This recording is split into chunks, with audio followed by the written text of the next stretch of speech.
where it's just like, okay, lady, look, he came for you. Can you relax, please? Like, it's the one time that she does it, and I'm just like, okay, now you're annoying me. Stop it. I'm not gonna lie, bro. Sakura's way better than Orihime, but we'll have this debate later. Oh, Sakura's way better, dude. She's worse. Sakura is way better. Why do you No ways, bro. Why do you always need to have this scene? Alexa, play Hero Falls by George Williams. Once again. You are my brother, Anakin. I've got the high ground here, my guy. I promise you. When we have this debate, I've got the high ground. It was good. I still think, but I cannot wait, my guy. It was good.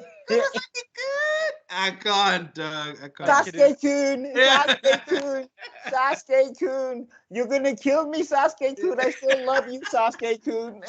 Okay. And someone did say, I think I was watching something on YouTube. Someone was saying, when everybody was fighting Pain, it's like, where was she? Why aren't you punching? Why are you? She was busy. There was trouble, and she was healing people. When Naruto is trapped and Hinata is boxing with the strongest enemy they ever seen, Sakura's nowhere to be seen. Why? Listen. Okay, y'all are mad that Sakura didn't intervene. Why hasn't Orihime ever intervened in Ichigo's fights? Because she's useless. Exactly. Thank you. Okay, but Sakura being useful. But wait, hold on. Sakura being useful and not doing anything is worse than being weak. Wait. It's worse. Wait. What do you mean? It's can worse. Reverse time. No. Sakura can heal people. Who's more powerful here? Guys, on a point of order. Save this for, I don't know. This is another discussion. This not even a discussion. This needs to be a live broadcast. We need to have 100 subscribers. We need to go live. We need to have like a big as. This needs to be a debate online, like a national debate, like with a call through. What's up your opinions on this number? Okay. I think I'm gonna start with that scene right there for the video. But anyway, so yeah, she basically doesn't recognize Ichigo anymore. I think. She saw her brother. Well, and also the Reiatsu is very hollowy, so I guess there's that. And then Nell just tells her, snap out of it. He literally came here for you, so relax. No, Nell was basically saying, oh, do you love him or don't you? Yeah. Do you love him? Do you love him? Oh, okay. Otherwise, I'm gonna have him. Yeah. Come on, girl. Then you better do something right now, girl, because I'm gonna have him. If you're not. But anyway, to cut the long story short, Ichigo bodies Grimjo, and that's when we do get that whole filler arc. I mean, we've got the most beautiful. We've never heard of a Grand Racer up until Grimjo uses it, and it was well designed. It was a way of proving a point that Grimjo wants to fight Ichigo at his best. He doesn't want this whole warm up nonsense. It's like, oh, you're still holding back. Okay, I'm gonna give you a reason to fight me at full power. I'm gonna use the most strongest Sora I have.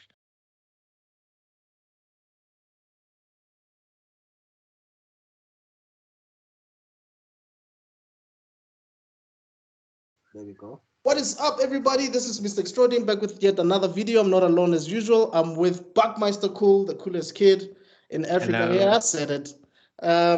He has a YouTube channel called MeisterGeek Media and Buckmeister Cool Reacts. Please do check out his videos.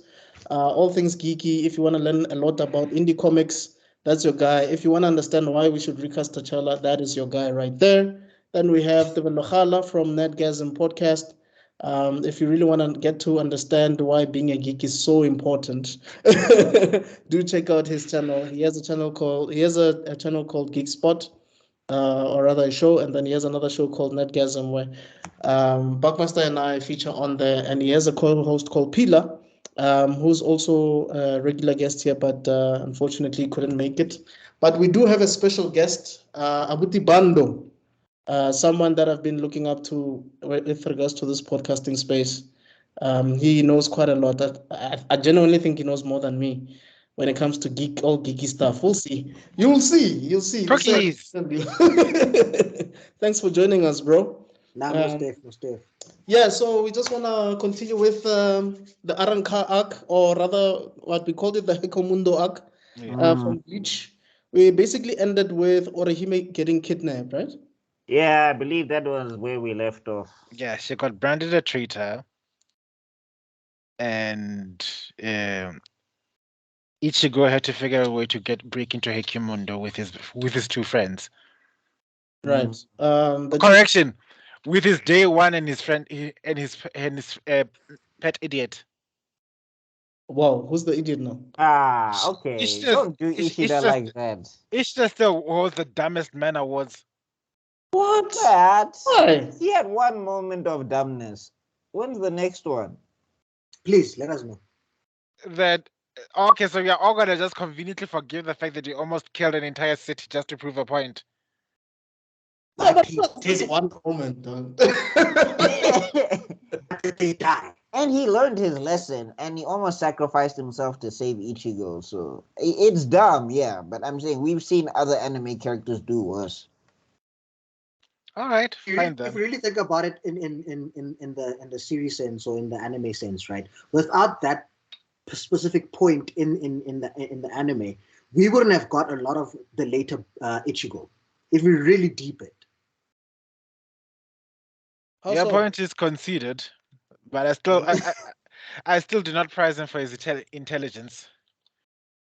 I hear you. But anyway, so basically he defied his dad by going to Hekomundo because his dad told him not to go. No, his dad said... Technically, he said don't associate. We just got with a message. Oh, is it? Is there life? Is Pillar Masetti in the building? Pillar is just that load shedding he's just got load shedding. Power just got back now. Blah blah blah. Oh, okay. I mean, he's gonna come in like this is like the John Cena moment when he's supposed to enter the Royal Rumble. Dun, dun, dun. My time is now. Hello. My time is now. You can't see me. My time is now. Hello. Yo, and then there was live. Now. Yeah, sorry. Hello, everybody. No. Dog, you're supposed to have like horns coming, or like you're supposed to come in like Stone Cold. Yeah, that's true. Where's Nappa? Yo, where's Nappa at? Like, this is when the glass breaks and everybody's like, or suddenly there's the doom. Let's go off. Yeah. Like, oh shit! We are joined by Kabelo Abuti Bando. Just wanted you to know that we do have a special guest. But yeah, we just started basically. We were just saying that Ichigo is joined by Uryu and Rukia at Hekomundo. Uryu and Chad. Oh, Uryu and Chad. Oh yeah. Yes. Oh, yeah. I was like, woo! How? Sorry, Uryu and Chad, yeah. To Hekomundo. Obviously they're gonna find Rukia and Renji, but we'll get there. I wanted to also disclaimer, Mr. Kabelo, we tangent a lot. That we do. Also, pleasure to meet you. Pleasure meeting you too. We basically live together on the WhatsApp group, so this is normal every day. Business as usual. There's a group without me. I'm offended. No, that's another group. That's another group altogether. What? Yeah. High school all over again. Oh, it's older. That's all you can say. And we talk about vastly different things. Yes. yes. That is a polite way of putting it. Yes. But maybe if you don't mind, we'll add you on that other one as well, because there's so much we need to cover. Anyway, is there anything that we need to mention before we continue? Am I leaving anything behind? Shout out to Nell. I like that character design, and some of the hijinks were funny. They went on a bit too long, I will say that, but there was a moment where they were funny. I did like the Nell crew for a time. Did you cover the awesome scene when the first moments when Inoue was in Hekimonde? Did it cover that scene? The scene where she recovers Grimjo's hand, Grimjo's arm. Yeah. Ew. Right. No, we did not talk about that. We did not talk about that. Because I think it's very important to see. That's the first time she actually sees Aizen. Well, in the manga, she actually sees Aizen for the first time there. In the anime.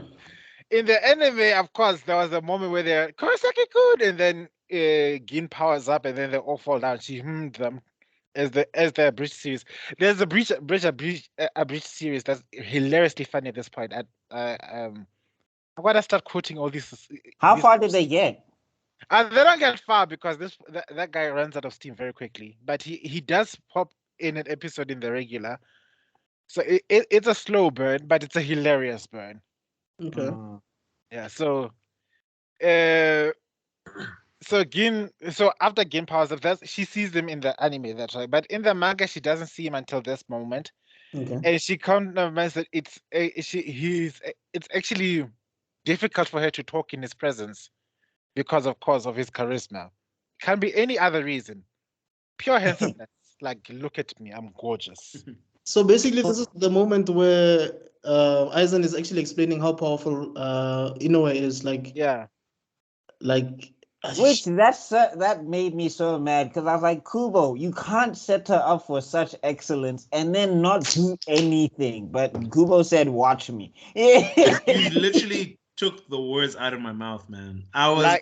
It was such an epic setup without payoff. I love the way you go on about all these flops Kubo make because they just prove my hypothesis about him. Which is? I disagree. He's Michael Bay. He's the Michael Bay of anime. He's not Michael Bay. No, he's not Michael Explain Bay. yourself. Explain yourself. 100 marks in paragraph format, please. Everything is just to sell the action. There is no continuation. If this character is fulfilled, it's good for this scene that her power is elevated. But then if it's done for that scene, we'll never hear about it ever again. There are so many things that left unsaid because it doesn't fit the narrative. It doesn't fit the action of the moment. It doesn't make Ichigo cool enough or whatever. That's it. We'll make Ichigo a half-breed of everything, but then we'll just ignore all the other backstories because they don't matter to the overall story, which is Ichigo's supposed to be the coolest. Which sounds like someone I know. What's so annoying is like they set up Inoue's power her powers as manipulation of time, and not to spoil the final battle with Aizen, but that seems like the perfect power to use to defeat Aizen. It is. And like it's just like, why would you not use it if you knew you were gonna set it up? Maybe perhaps he was gonna set it up, and then some editor was just like, nah, let's just do something with Ichigo. I don't know. I don't think it was the editor. I think because, again, I still disagree with Kabelo. Still disagree big time. He's not Michael Bay because there was this Kubo has character, at least. You can at least say there's the distinct thing that you remember about Bleach. If I mention Zaraki, somebody's going to go, yeah, I know that guy. Or if I mention Byakuya, somebody's going to be like, oh, yeah, I remember that guy. Tell me one character you remember from a Michael Bay movie. Michael Larry. That's Will Smith being Will Smith. That don't count. Michael Larry. That don't count. That's Will Smith. That's not Michael Bay. Okay, Michael Bay Transformers movie. Tell me one character you remember. Optimus Prime and his mass murdering. The thing is, I don't understand your point because Michael Bay characters are rememberable. Like, I remember Tyrese from Transformers. What the Tyrese? I do. In the movie. Do you remember Tyrese is crying, or do you remember Tyrese? No. That's the thing. I remember Bland Soldier Man. Bland Soldier Man. Is that a character? I remember him. Name one line in the movie that Tyrese But the thing is, I could say the same thing about the Aranka. There's a bland Aranka. There's a one that I don't. The one that Byakuya fights. Yeah, I'm saying there's Grand Aranka, sure, but there is more Aranka that you remember than you don't. I mean, I feel like we should get there because why does the black guy do witchcraft? Why is his power? No, you know what my issue is? Why is his power so freaking whack? His power was the wackest looking. It looks stupid. How many eyes did he have on his body? Yeah. 50. But anyway, 50. What I'm saying though is just back to my point. Back to my point. We remember characters from Bleach. All right, we do. Mayuri, memorable. Urahara, memorable. Sean Connery from what's that movie? The one where they're going to the you don't even know the movie. The prison. The prison one. I bow. Okay. There seem to be multiple explosions. Okay, MrXtrodin and Mr. Molepo, are you guys fighting the holo right now? No, I'm fine. I think the sound is coming from Kabelo, not me. Okay, because I thought like you. Yeah. Somebody is Kabelo, you okay then? Did you fall over from the blasphemy of comparing Kubo to Michael Bay? Sorry, guys. I had to go slap the router quickly. Okay. Yeah, guys, let's continue. So basically, I think they get to Hekemundo, and then how did they meet up with Rukia and Renji again? Okay. Okay. No, go ahead, Kabelo. You got it. Okay. Fair. Okay. Nowhere do we got. Look at us. We tensions hard again. I want you to explain. Aizen intimidated Inoue. Right. Luffy was all salty because he took the biggest L in the entire fight.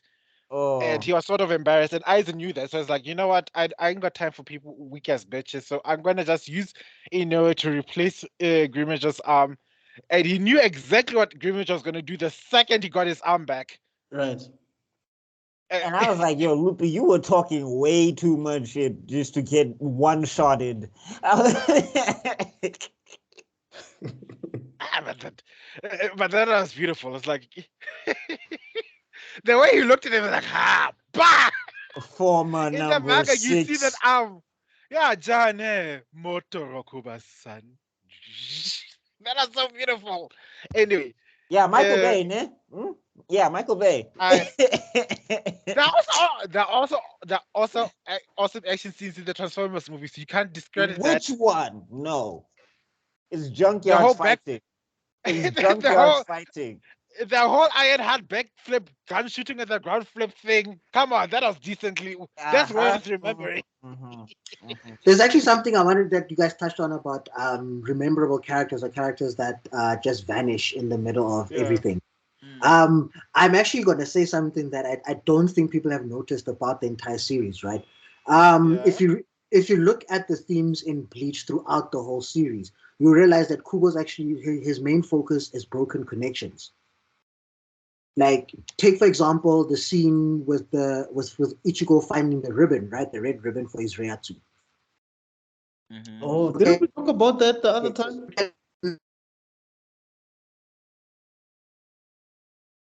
I think Kabelo is finding his he's battling his Zanpakuto to get his Bankai. Yes. Oh, there you go. So the entire series is basically based on from my observation from broken connections.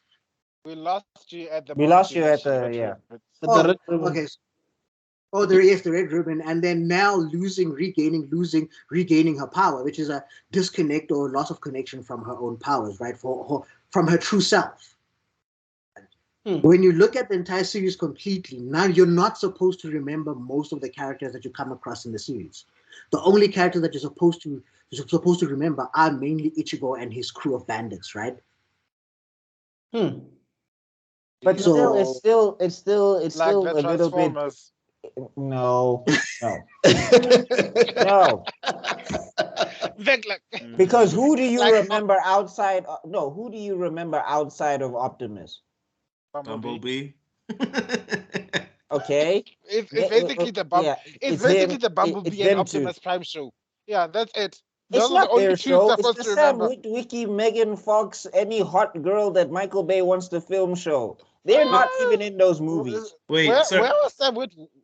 Okay, we'll talk about Transformers. We're in the time. tangenting. Yeah, We're wait. I tangenting. really wanna explore more about what Kabelo said. It was actually a very interesting Yeah. analysis I of never Bleach. thought of So so you're saying the common theme between most of the characters is broken connection. Broken connections. Yes.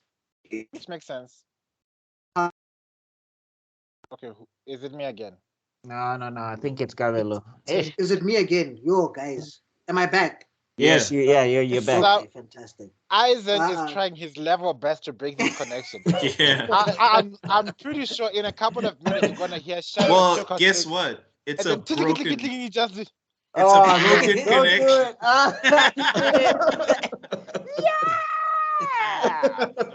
it. You're supposed to take off the glasses. wear my glasses. You shouldn't wear my sunglasses. The glasses, dog. Yeah. I won't even see in front of my laptop, guys. Don't even play that game. That's an interesting analysis. I love. Yeah. I like that idea. I just think that it's still a little bit disheartening because the characters that he introduces, you want to see them again. Like the guy behind Hutsu there. Why am I forgetting his name? Hirako. Oh, Shinji. Exactly. Yeah, Shinji. It's just like I would like to see more Shinji. Like, why would we just zoom past Shinji? I mean, for all of the Hueco Mondo Hollow stuff, wouldn't Shinji want to be in it? Wouldn't he want to get a crack at Aizen again? I don't know. It's just like, I get it, it's cool, but it's nice when things kind of flow through because you can keep that broken connection theme while bringing back characters that we like. Because he does do that. It's just that he doesn't bring back all of them. But, swinging roundabouts, I've accepted Kubo for what he is. I still think he's better than Michael Bay. I didn't say he is. Look, I said he's the Michael Bay of anime. I didn't say he's Michael Bay. Please, let's not make that distinction. There is no one in this entire universe who can be like Michael Bay. That is like comparing. You need to watch Hell's Paradise. If you want to talk about power-ups and things that don't make sense, that whole show is anyone who's there fights each other. It doesn't matter what their power level was at the beginning. I've never actually thought about Bleach having any depth, but like the more you said the broken connection thing, like I'm thinking of like Grimjaw, Lucura. Yeah. I mean, you're really hitting it home. I'm not gonna lie. I always put Naruto above Bleach in terms of thematics, but I guess I'll have to leave that more to exploration now. Thanks, man. Look, I still think Naruto is better, but Bleach. We should give it. Yeah. This right here is the reason why I love this type of podcast, because somebody comes up with a different perspectives and opens our eyes, and you see, oh, we hadn't thought of it like that, and that doesn't happen when we are all alpha male podcasters, gatekeepy, in-daughter masters type of podcasters. How dare you? I will slaughter you and slaughter goats. My enemy. How dare you? I will beat the drums of war. Yeah. So basically you could tell that what are these guys again? Is it the Vados? Spada. No, the numerals. Yeah, the numerals are kind of similar to the captains in that you basically let me correct you. The numerals are rankers that have the numbers, right? Yeah. Right. And then they're basically ranked from 11 downwards. Those are called numerals. 10 upwards, they're all called espadas. Yes. Okay. 10 upwards, what? They're all called the espadas. Oh, yes. All together, they're called the Aranka. I mean, that naming thing is confusing because when I was trying to put it together in my head, I was like, wait, how many did he make? And in what time did he make them? I was like, what? Is the Hogyoku just shitting out Aranka every 2 minutes? I've been busy for decades. Do you think like you've been chilling here in decades? But then he didn't have access to the Hogyoku, and I thought you needed the Hogyoku to make the Aranka. There were ways. He tried various ways to do it. Now I forget this, guys. I'm going to spoil it for you. Do you mind if I give you a little bit of? Wait, is this Blood Arc? Is this Blood Arc stuff? No, it's not Blood Arc. It's still well within the Aizen narrative. Aizen had his own Hogyoku. Yes. What? For a while back. Wait. Yes. Oh yes, I do remember there were two Hogyokus at the point. Yeah. Wait, I missed that. When? Oh, okay. Did you miss any of the time skips? Yeah. Please, let's just for context, let's get there. Yeah. Okay, wait. Did you miss any of the time skips? Wait, when we talking time skips, are we talking about like thingy? Because I know there was the pendulum arc or whatever where Urahara invents the Hogyoku. I remember that, right? Because he wants to use it to try and cure the people who were getting hollowified, the captain and the vice captain who got tricked by thingy to get hollowified, right? I remember that. Then I remember him hiding the Hogyoku inside of Rukia to seal it off from thingy. So in that time, is that when he made his own Hogyoku? Well, according to the storyline, it was like way back then. It was, yes. Yeah, it was already by that time. It was already there. Yeah, because he basically used the Hogyoku to drain Matsumoto of most of her powers so that he could present it. Oh, was that the thing that Jin was watching in the bush? That's why he has beef with Aizen. But then why did Aizen want Urahara's Hogyoku? Because he theorized if he presented, because the Hogyoku needs a certain amount of power to be able to start functioning at its fullest potential. So he's been basically slurping up all these Shinigami powers throughout the ages so that he could create the Ranka throughout all these ages. And then he figured if he gave one Hogyoku to the other, it must probably solve the problem. So this entire problem, and then make it make one fully operational beast.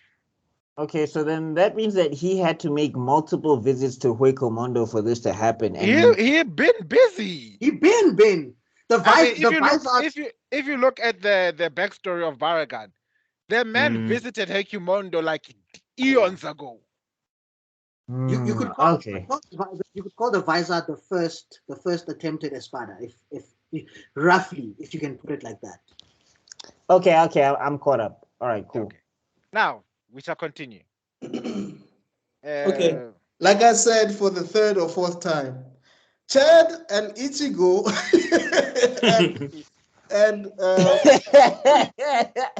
they meet Rukia and Renji. How? The first fight, Ice Ringer, who was this dumbass Aranka with little fingers that could shoot so many bullets, but then he got incinerated. And no, isn't it thingy? They fight the sand demon thing in the sand. Before that, remember they break into this gateway, and then there are two guards. One of them is called Ice Ringer, which is we'll laugh at that. And then this other big ass ugly Aranka with a gigantic tongue, and they were fighting. And then Ichigo was told, no, stand aside. Let us fight these guys. And I was like, and then it took an entire damn episode. It was like, for them to figure out, no, let's just swap opponents. Let's swap, yeah. But in the middle of a fight, when you get rocked, you're not thinking straight. If Ichigo handled things by himself, that fight would have been over so quickly. It's like, you know what? Bah. No, but the point was that Ichigo had to trust in the homies because he can't fix everything. Yeah, I get that, but then for it to take so long for them to figure it out in the quote unquote in the anime, in the manga, they were quick. They were quick in the uptake. They just wanted to flesh them out because when I was watching those episodes, I was with a flatmate at the time, and I was saying Uryu is stronger. He was like, "No, Chad is stronger." So I don't know who was stronger at the time. But I don't know if it was just me, but I felt like the fights with the low-level Aranka was so unnecessary. Because, like, considering where we came from, we just came from the epic climax of Ichigo versus Grimjaw. Yes. So, like, why are we going back to basics? Did we cover round 2? No, they're about to have round 2. We didn't cover round 2. No. No, I'm talking about we came from round 1. We came from round 2 technically. Well, I guess round 2 because Ichigo already had the mask. Put on the mask for 11 seconds. That was round 2. So like we're on round. So we came from round 2. So like I was like, I don't need this. Yeah. Let's just go straight to what we need to get to. I think they were just fleshing out. It was just for Chad and Uryu. But why couldn't they just fight other Espada? Well, because then I guess they gotta explain how Chad. They're having a filler issue. They're having a filler issue. Come on. so. If they spread things up, it will be too short. Blah blah blah. So. Yeah. Oh yeah, the one thing, the highlight of that fight that I want to take away is that line that Eiswinger tells Uri is like, "You think the Quincy are to be feared? Do you think we follow Eisen because if do you think we follow Eisen? Oh, do you think we follow Eisen because he has fear? The reason we follow him, as creatures we are born from fear, is that he has none. That's such a man such as him shines like the moon before us. That is why we're willing to die for him." Which I don't get, because I'm like, okay, moon shining, I'm not dying for nobody. I don't care how much you shine. For moonshine. So I mean, I brought order to So they body them and then they sorry, Kabelo, you cutting out. Are you saying something? Eisen is trying hard against you. Shame. Yeah. Let me do this. You even have it. And you even have his favorite Espada on the screen. I don't know what his beef is with you. Let me go for a minute and then I'll be back. Just need to fix that quickly. Okay. All right. Slap the rota again. Hey, but if you remember, I think Buckmeister had the same issue the first time we was talking to him. Remember? Maybe it's that also. It's an initiation. And I just wanted to say, oh yeah, they meet with Nell, they find this gigantic sand Lungu Ganga-sama. Why do I know? Okay, I'll just accept that I know these names. Let me just. No, but you I forget bet you don't remember. are a big Bleach fan. Yeah, I bet you don't remember. I bet you don't remember 5 Transformers.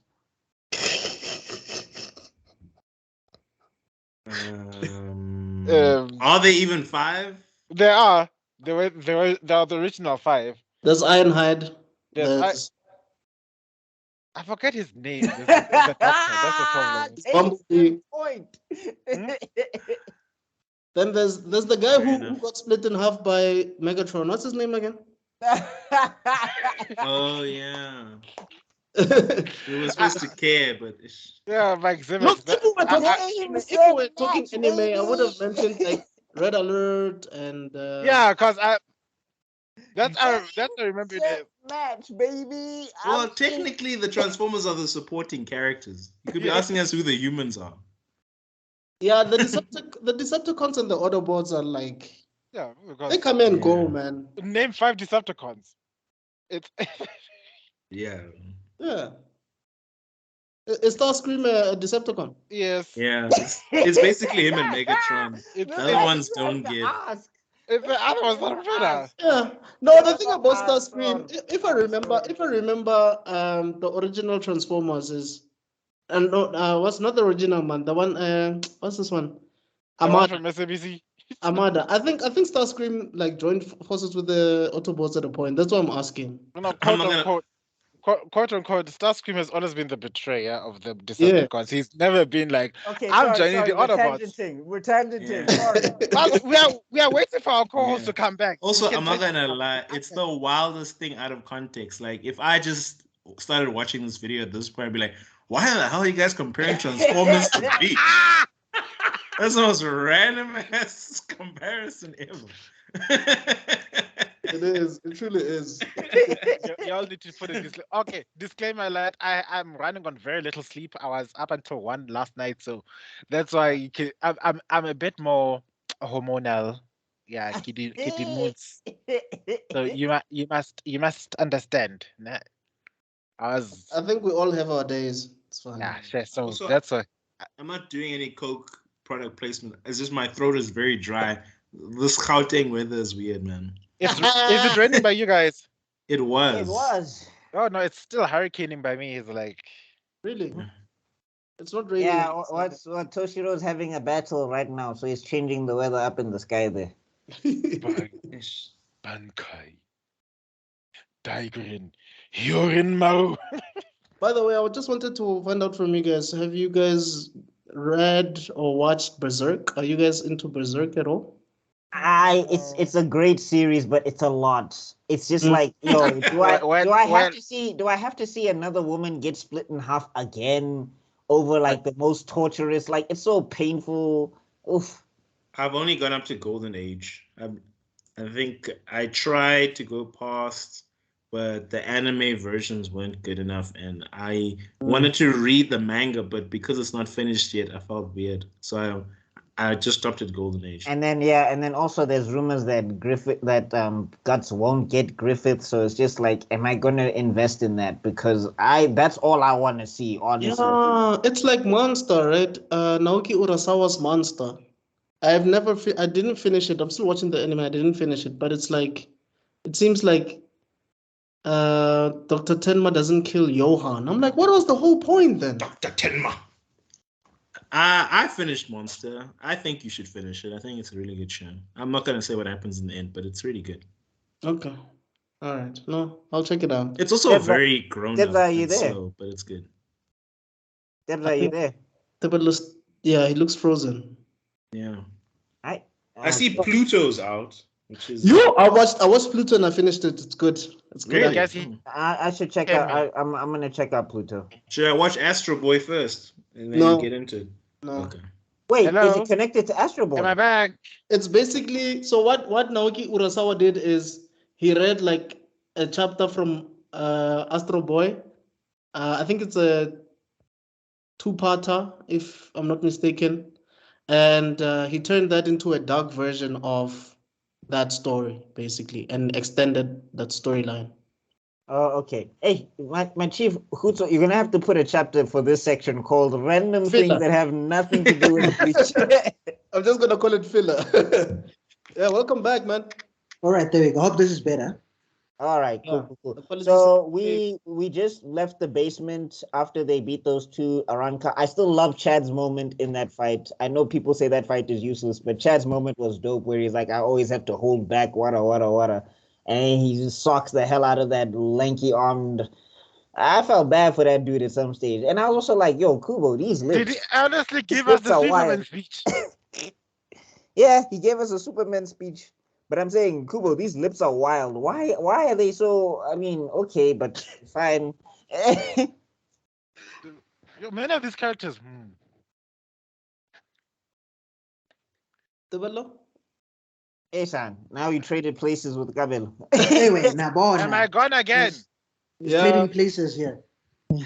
Yo, Eisen, leave me the heifer alone, please. Kabelo, you just pulled the substitution jutsu. There's a log where okay, so yeah, I'm still trying to figure out how they met Rukia and Renji. No. So after they exit the basement, then they trek through the desert. Hello, am I back? Yes, you are. You are back.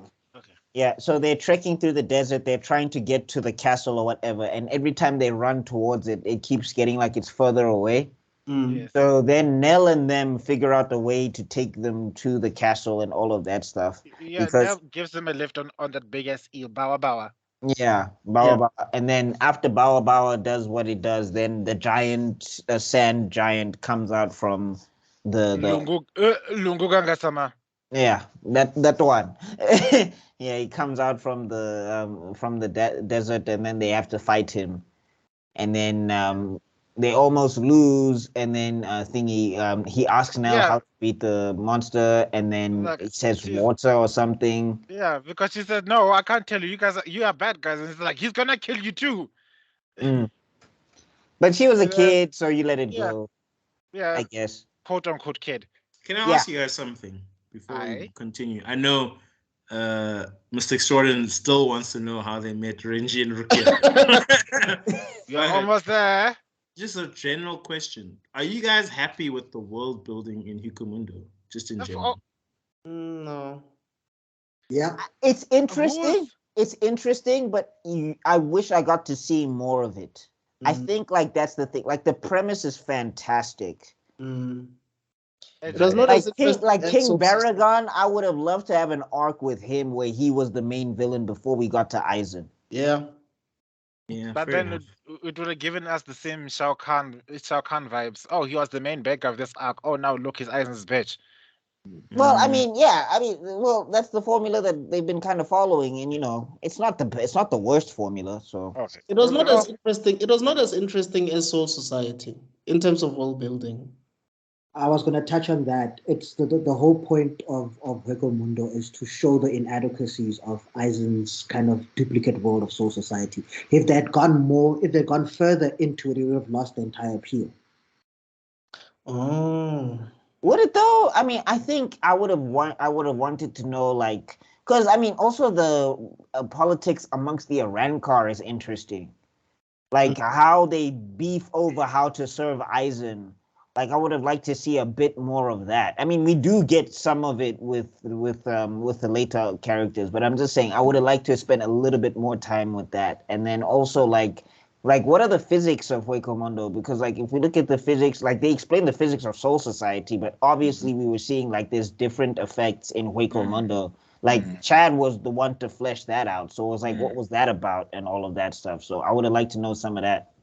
Would you have been interested in seeing, was it the Rokungai or like the peasants of Soul Society? Would you have been interested in delving deeper into that?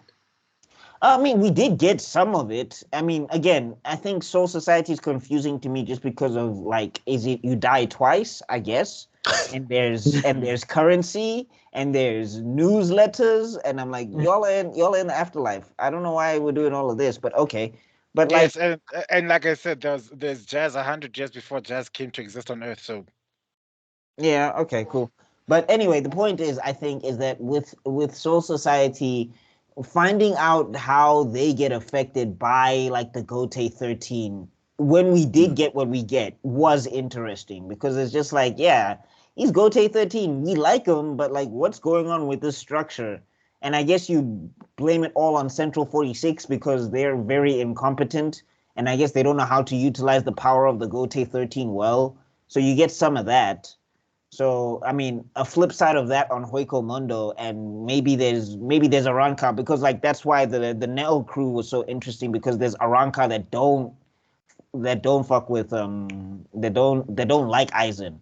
So it's just like, what is that about? But we got a lot of a big sense of that. Many of the Arankas that didn't like Aizen. Remember, there's that filler episode where those three Arankas wanted to go to Earth and do something. Yeah, but I'm saying like that's a filler. Oh, who quote unquote stole the Hogyoku and. Yeah, but I'm saying like that's a filler. So it's like I would have liked in the main canon to see more of that stuff. Right. All right. See, I like to think about Hueco Mundo as Maharashtra. You're okay with going into the surface, but you're not really okay with going deep. The 50% of this true. Okay, that Peter doesn't know much about Maharashtra, do you? No. Think of Alexandra. Worse. Oh, okay. I can't put it into other countries. Okay. Think of. So what? There's foreigners on the corner selling drugs. You've been to Cape Town, right? Have you been to the airport? By the airport. Yeah. We see those double storm mukukus. Yeah. There. That place. There. Barabastat. Okay. So there's bootleg CDs everywhere. There's shootouts every Friday. It's bootleg Shinigami. It's bootleg Shinigami, basically. Yeah, I mean, I respect all of your guys' opinions on the world building in Hueco Mundo, whether you like it or didn't like it. Personally, I felt like it was underdeveloped. Yeah, definitely. Yeah, we are working on a time frame. We are gonna fast forward to the cool shit. That's Twitter's way. Come on, guys. Let's. Yeah. I mean, as much as because I like Bleach. I don't love Bleach. It is my third. I don't know. Maybe it's tied. Like, this might be blasphemy to say because it's tied with One Piece in terms of where it sits in my rankings. And the only reason is because like One Piece, the pacing sucks. Guys, did you feel that? I felt it. Gomu, no. I just felt the haiku of 1,000 times 1,000 fans just activate at that moment right there. I'm so glad these controversial statements are not happening in my podcast. Also, happy birthday, One One stuff Piece. was said in your podcast, bro. Happy birthday, One Piece, by the way. Oh. I think this is the anniversary month. Yeah, I'm about to hear. I'm about to hear. 3 Nitoryu. No, so but wait, what's your number one then? Is it Naruto? No, it's Naruto. It's Naruto. And then all time. Yes. And then number 2. Number 2 is Dragon Ball Z. But anyway, we'll get into my list later. But anyway, I'm just saying the reason why I'm saying it's tied in a sense is because they suffer from like the same thing in the opposite, basically. Like, what's this? Bleach doesn't take long enough to explain things, whereas like One Piece will take way too long to explain things. And like the stuff is great when the stuff is great. I may like One Piece just slightly a bit better than Bleach, but like I'm just saying it is that thing of where the pacing is just it's kind of up and down and it's wherever it wants to be. And it's just like I don't want to see citizens fight the bad guy for 4 episodes before while Luffy is sleeping. Likewise, I would like to explain as to why Ichigo's really good with Getsuga Tensho. So, you know. That's the if and just to put a hint of foreshadowing, if Kubo really cared about the world building, there'd be more than one city in the real world. Yeah. Kurakawa Town is the only city. So and Hueco Mundo is the only place in the afterlife. In the afterlife, yeah. So I think I have a defense for most anime writers for that, or manga writers for that. The amount of the sheer volume that these guys had to produce, especially like at that time, was insane. These guys were sleeping probably less than 2 hours or 24 hours. Sorry, Aizen is blocking you. Aizen is. Hey, you've displeased Aizen Sama for some reason. I don't know. I don't know what I did. But where did you guys? I think maybe. Am I good now? Yeah. You're good now. You were talking about like the manga creators.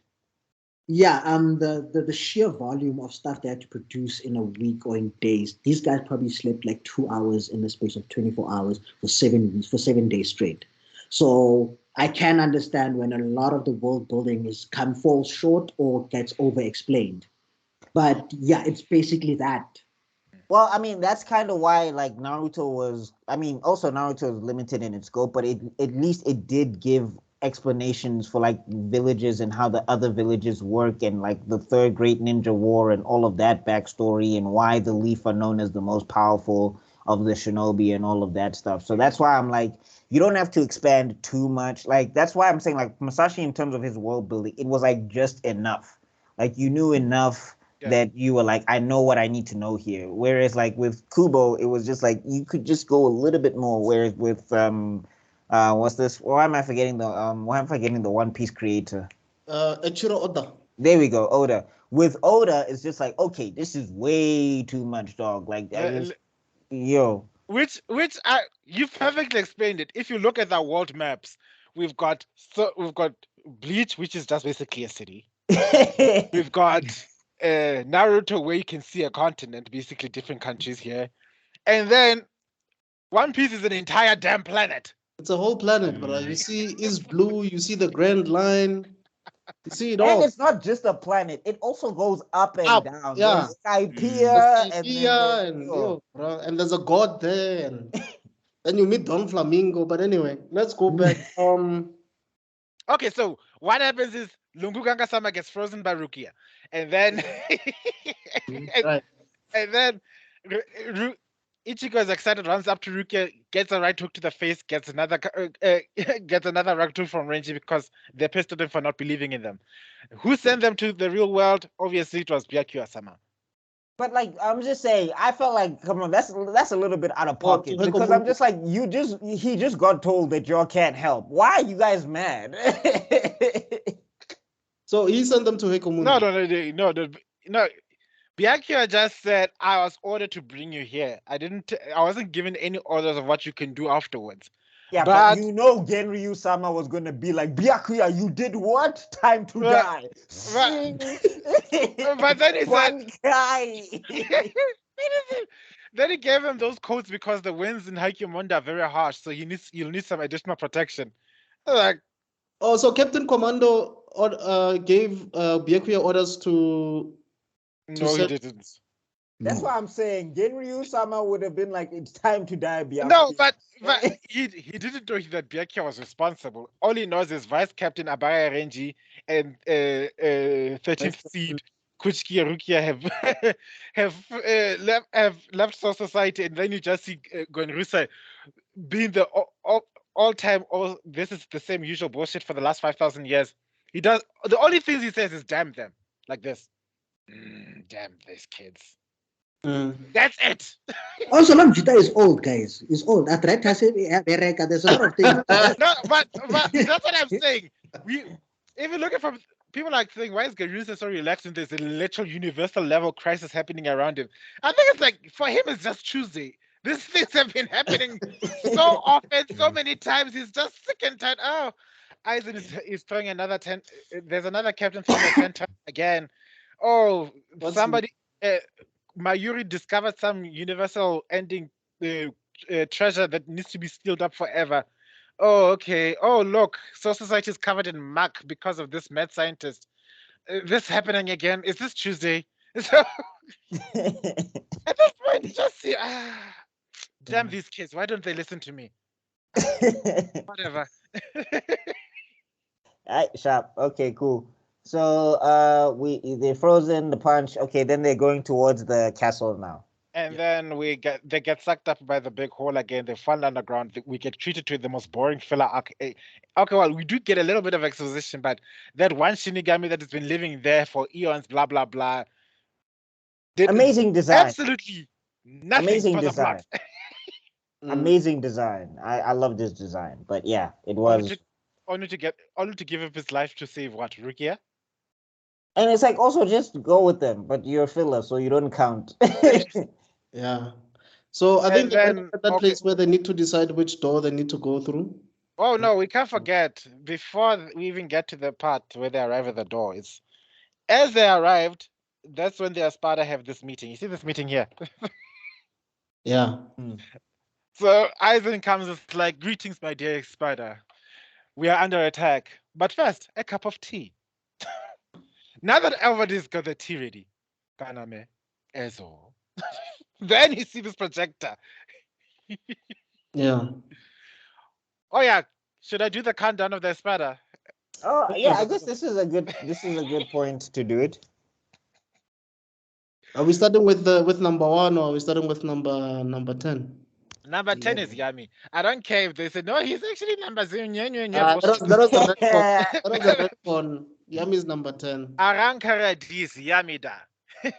And then Novena Espada. What is it? He's got the most dumbest name. It's like Araporo. Which one is that one? Is it the biggest tube? The tube. Oh, yeah, the guy, the one that Rukia boxes. It's like Arapiriro, Aranero or something like that. And then Octava Espada is Cesar Progance, the mad scientist of the. I love that guy. That guy was tough. Who, funny enough, was the technically brothers with the fraction from the. But when we get to what happens to that guy is wild. When we get to that guy, what happens to that guy? That was wild. But anyway, keep going. Septima Espada is, of course, Zomari Leroux. You just mentioned how he was done dirty. Who's that one? Who's that? Zomari Leroux, the one who fought Kuchiki, the one with the eyes, the one with the laser power, right. The witchcraft guy. And that's Septima. Sesta Espada is Grimi Jojaka Jack. Everyone knows him. Need I explain? That's number 6, right? That's number 6. And then Quinta Espada. Noitra Tigura. How can I forget him? Mr. Eye Patch. Hey! The way he's the what I like is when the captains invaded.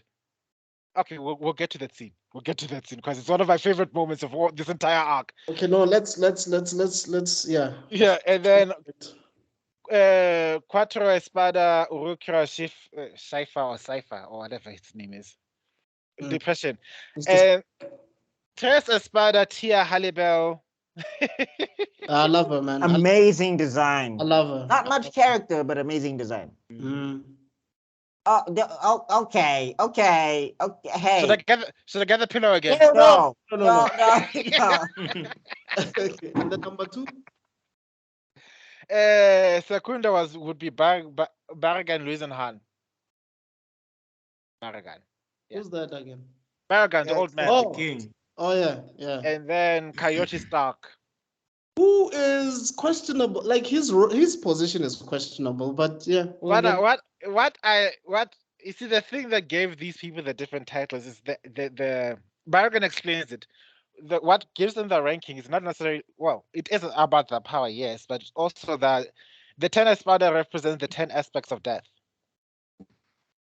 where 10 is rage, 9 is greed, 8 is insanity, 7 is intoxication or drug addiction, 6 is distraction.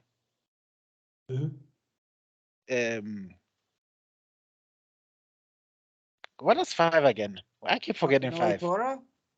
Yeah, 5 was what aspect of death was 5? Despair. There you go. 5 was. No, Tora was despair. He felt more like anger to me.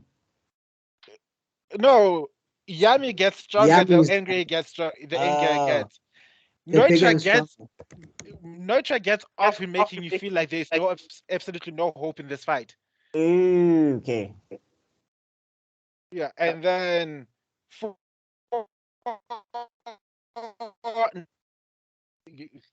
I mean, Urika embodies nihilism better than anyone else I can imagine. That was like that's fact. Kyoria is nihilism.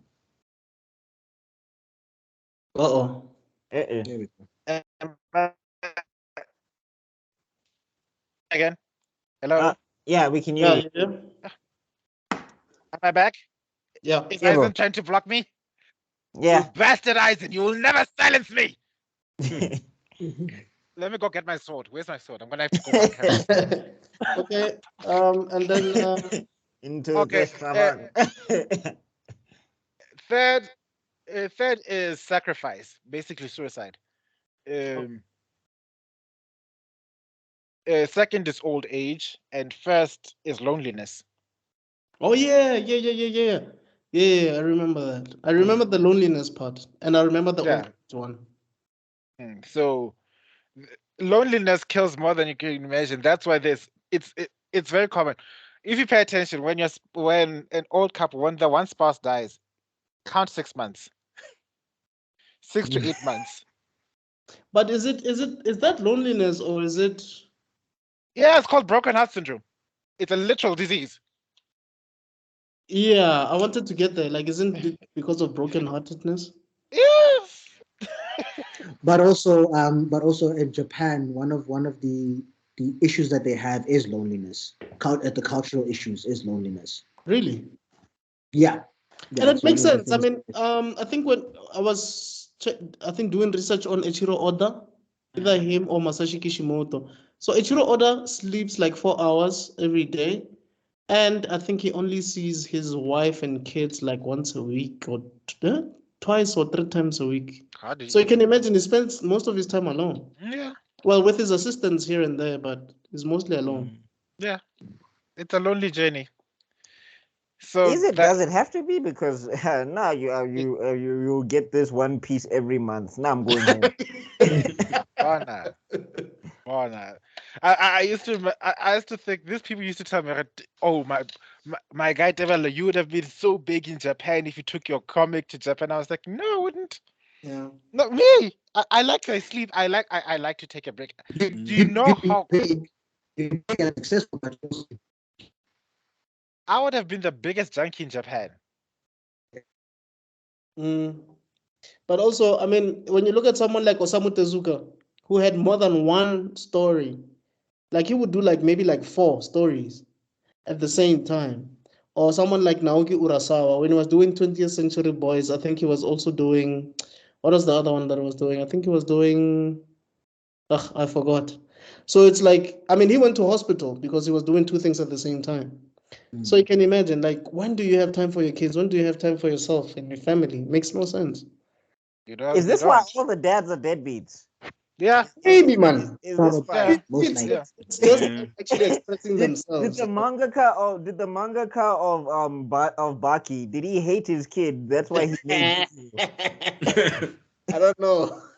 I'm gonna beat up my boy through this character and kill his mom and kill him and everybody sucks. Well, yeah, you're bringing to light some very serious things because that's kind of the trend, isn't it? It's also the guy of Hunter x Hunter just decide, no, I'm not gonna be there for my kid's birth. There's a character, Gin. That's also like why there's this growing trend called tuna. It's basically like a passive aggressive strike that's happening in China and Japan, where kids with degrees are just sitting at home doing jack shit because they're just sitting there. Because they don't see the point. Like, work ourselves to death for what? Oh yeah, there's that thing going on that people work themselves to death that side. I don't know how. So the first was called basically it was called sit there. Now they're calling it let it rot because they see how it's affecting the economy and they're still saying, I didn't go through all these painstaking years of study and everything to be to work in the contract mines. And now you're telling me I need to start as an intern after working my ass to get this diploma, and then I have to work. Not an intern is one thing. Like literally, imagine you get your diploma in engineering, and then the only job availability is to work in the diamond mines, the platinum mines, literally as a miner. That's how you start at the work, and people are like, I ain't doing that. I worked hard for this shit, so I'm gonna just sit here and watch the economy burn. No, they need to come study the strike at the striking school of South Africa. You see, if you want to learn how to strike, I prefer their method, to be honest.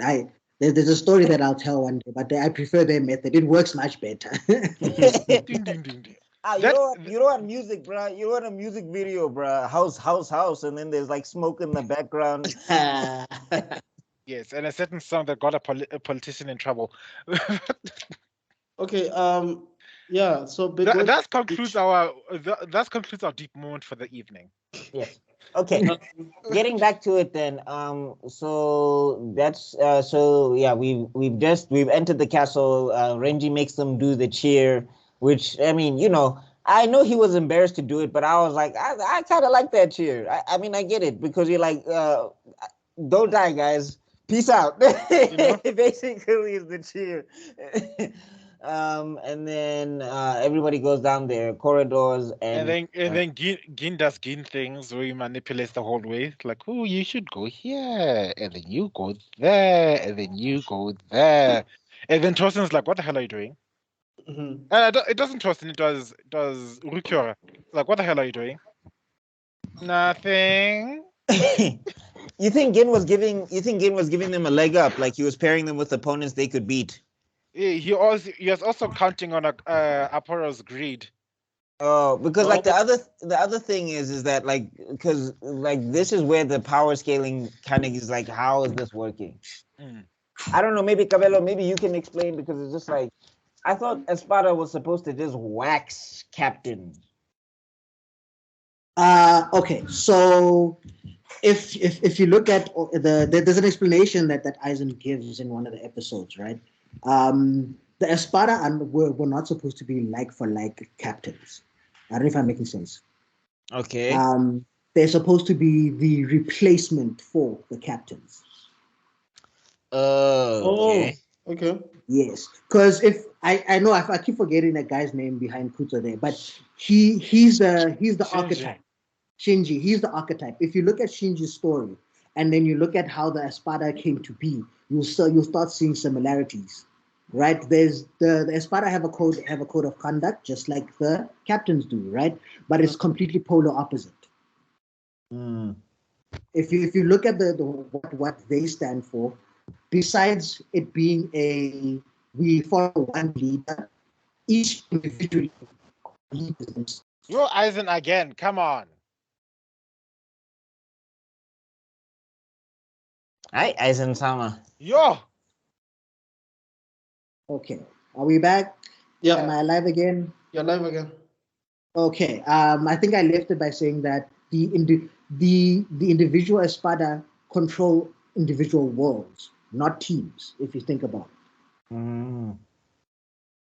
So look at the hierarchy between the Espada and the ones below them and the ones below them and the ones below them.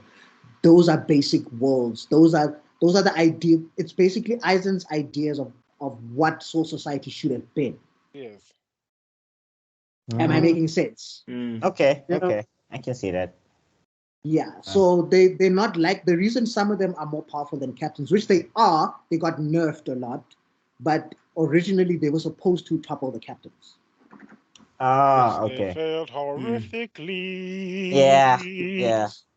So I think it's also because maybe it's my headcanon. If you pay attention to which captains actually clapped the cheeks of this Espada, it's because it's the captains who've been doing the job the longest, and Aizen didn't have so much of a good sense of the amount, the actual powers they possess. Yes. The one I'm sure he had a good read on was Ukitake Jishiro, because once again, permanent sick leave. Yeah, but basically, if you look at the Espada from a point of view of them being replacements for the captains, because Hueco Mundo is a soul society of Aizen's imagining. No, it's like Hekimundo is, if you pay attention to the structure of the palace itself, being like a whole, basically gigantic super mini world underneath a gigantic dome.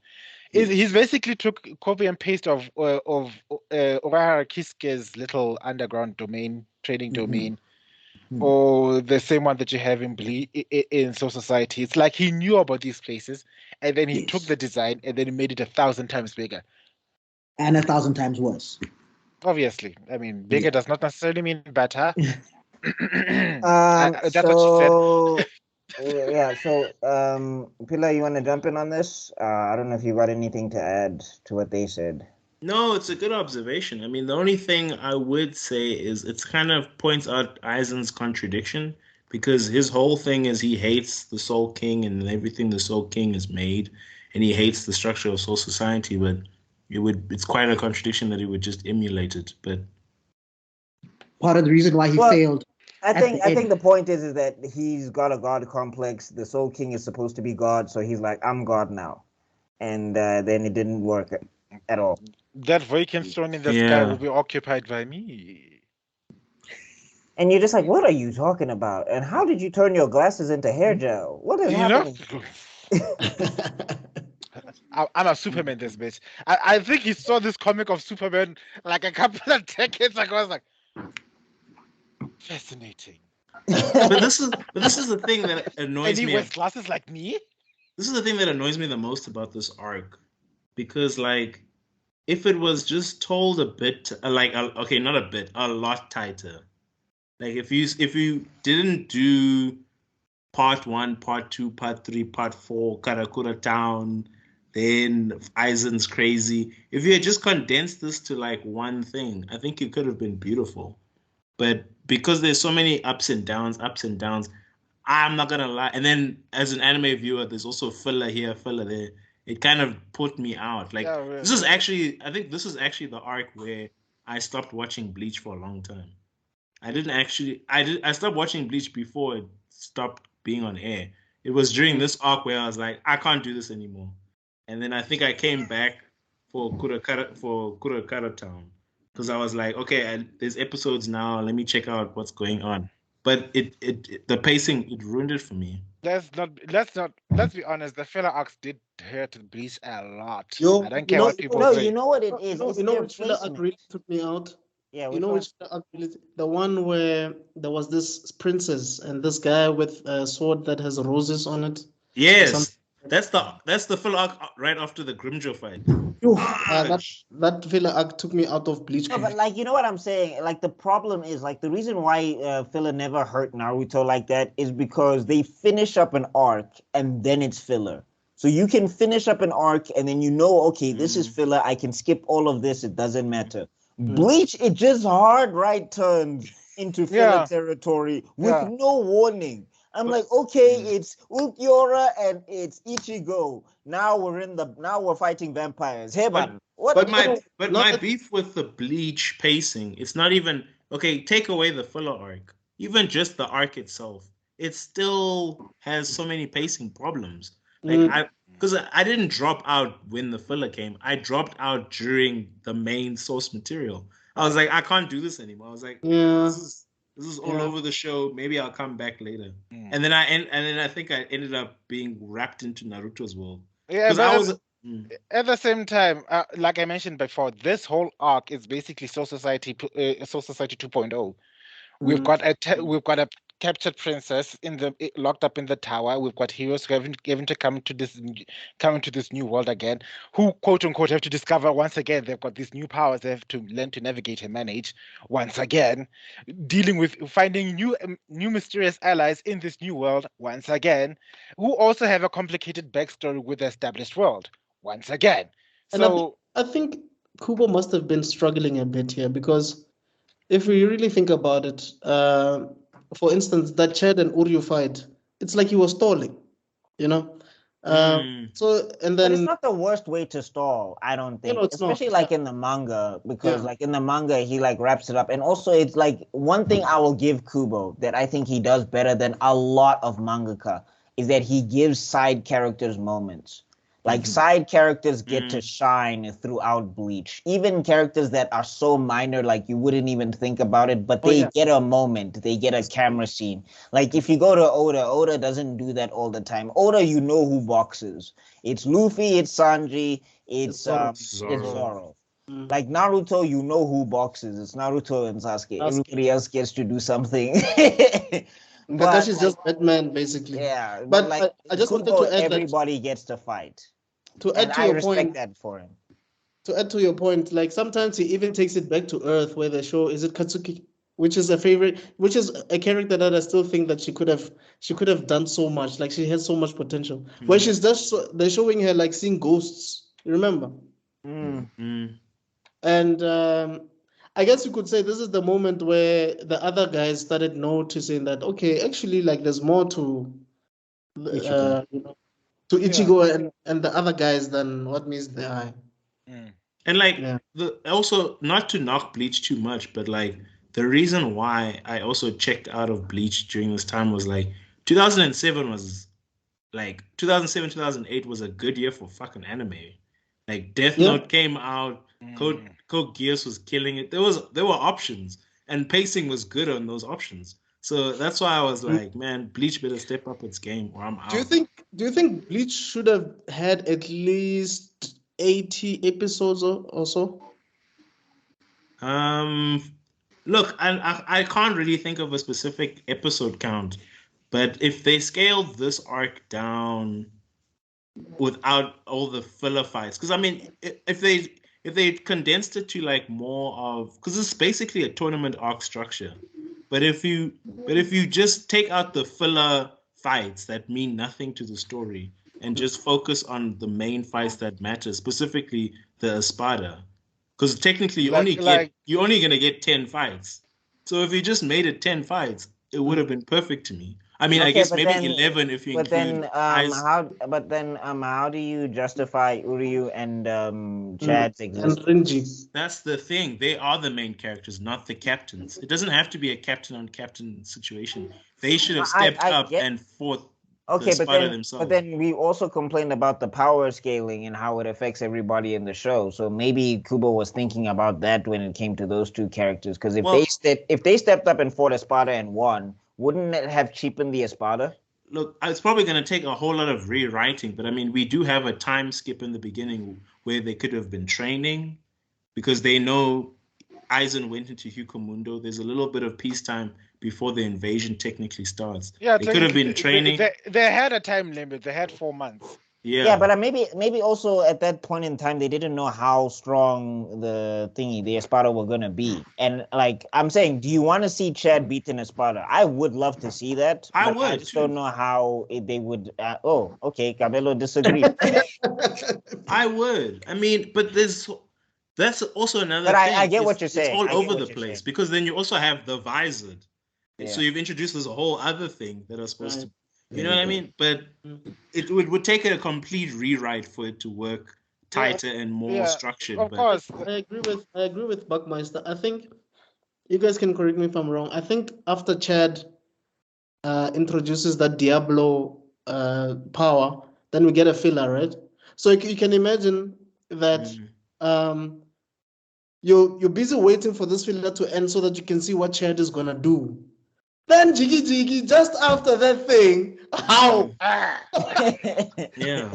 Like, after having so much like hope for this guy that he's finally getting his wins.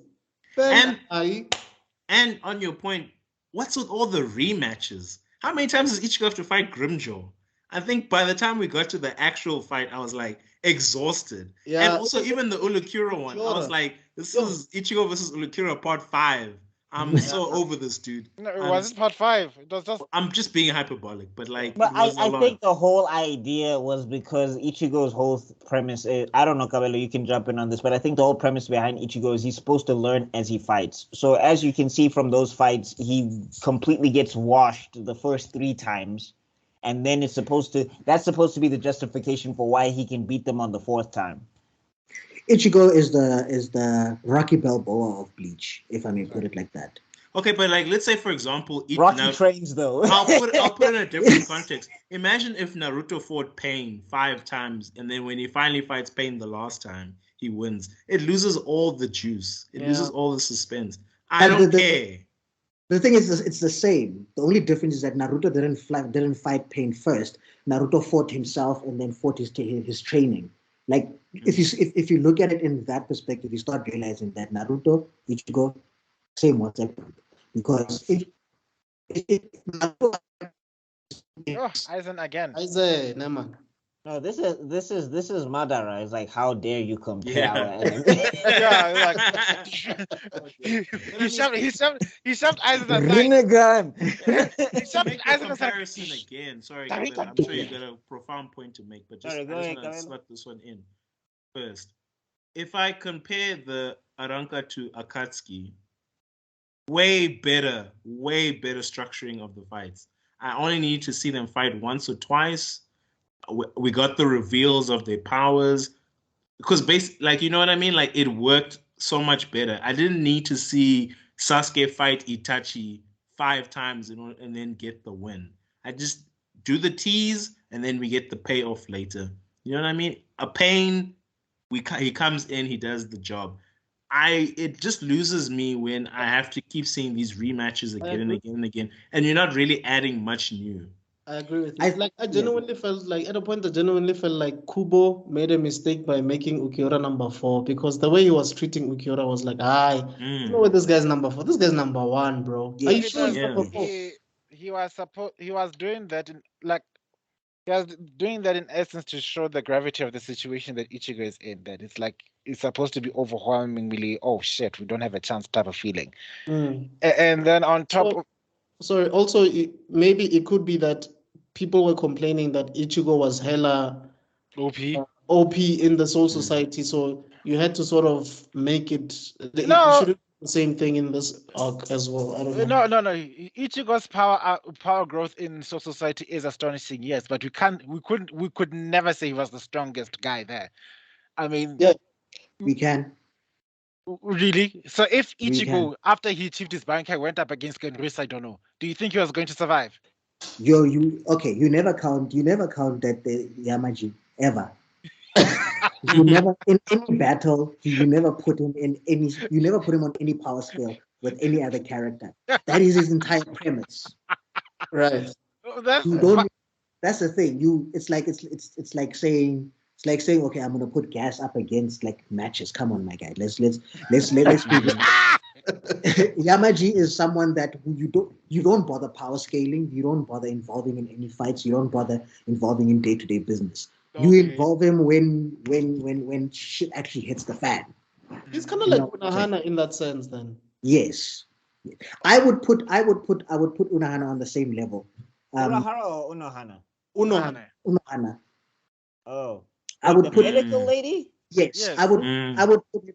She, guys, I don't know if I'm spoiling, but you do realize that she's the one who sealed Kenpachi, right? Yeah. Okay, but that's Blood War arc stuff. Let's not go there. No. That's before Blood War was panning back. Yeah, yes, we know that. Yes. So that's what I'm saying. I put her on. I put her under Yamaji. So now I want, but the context I want to put it in that is that we have, even if we're in Soul Society, we had this overwhelming power that was, yes, treating, we can't scale them through. So it put Ichigo as he's gone ridiculously strong. He's matching against Captain Kuchiki, but we can't say he's the strongest person there. Nerf. No. No, Pella, also Kuchiki could have killed Ichigo a couple of times in that fight. The only thing is that his head wasn't in the game. Which is the same argument we can give for the fight against Ichigo and Ukura. No, I would disagree. You think Ichigo literally says it. It's either you're becoming more human or I'm becoming more hollow. Something is going on here. That's what he says to Ukura.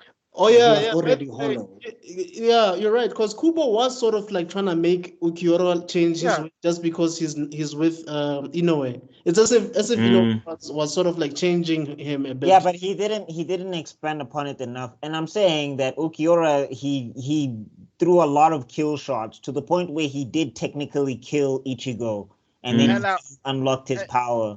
So I wouldn't say his head wasn't in the game.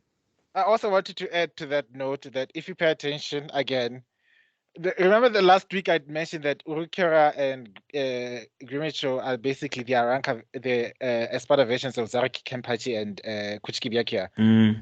If you pay attention to where Urukura wounds Ichigo at the exact same spot that Kuchiki does when the first time they meet. Oh yeah, and also it's like, you can tell that Grimjo wanted to fight Ichigo again, so he gets Inoue.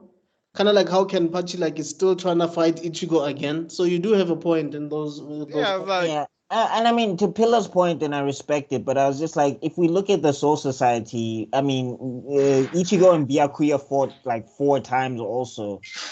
So it seems to, and also Renji. I don't know how many rematches Ichigo and Renji had in that whole thing. So I think it's the structure of how Kubo writes. I just think again, yes, the arc could have been tighter, most definitely. Maybe it's because we got 2 filler arcs in this whole Eranka thing. Maybe so we felt like it was dragging. So by the time we actually got the real story, we're like, just get just get to it already. Maybe that's how we felt. Already. So, yeah, I mean, when it started doing that, I was reading the manga, and I had a better time reading the manga than I was watching the anime because it felt like it was getting to what we wanted to see. True. So that makes sense. So Chad gets taken out by Notra. People forget that. No, can we at least first give Chad his respect? That Diablo thing was so dope. When he punched the skull into the wall, I was like, yo. No, it was. It's like, that looks so cool. Yay. It was. They then he does the same thing, and it doesn't work. No, he got that Gohan treatment. Yes. Like I told you, Chad is Ichigo's day one, and I think it is. I wanted to highlight it the last time, but it's the stress of being best friends with Ichigo has aged both of them that much. That's why they look like grown-ass men at high school. It's like, I can't deal with this. I can't deal with this crazy ass person any longer. Oh, is it me again now? No. We're listening. Kabelo, what's up? I was saying that the stress of being with someone who just wants to smoke all the time. Yeah. All the time, every day. But that's also, I think that's also part of his character. Like, keep rescuing these bitches, dog. Like, you didn't even clap any of their cheeks, my G. Like, why do we have to keep on rescuing these bitches? He eventually claps one of them, at least. Yeah.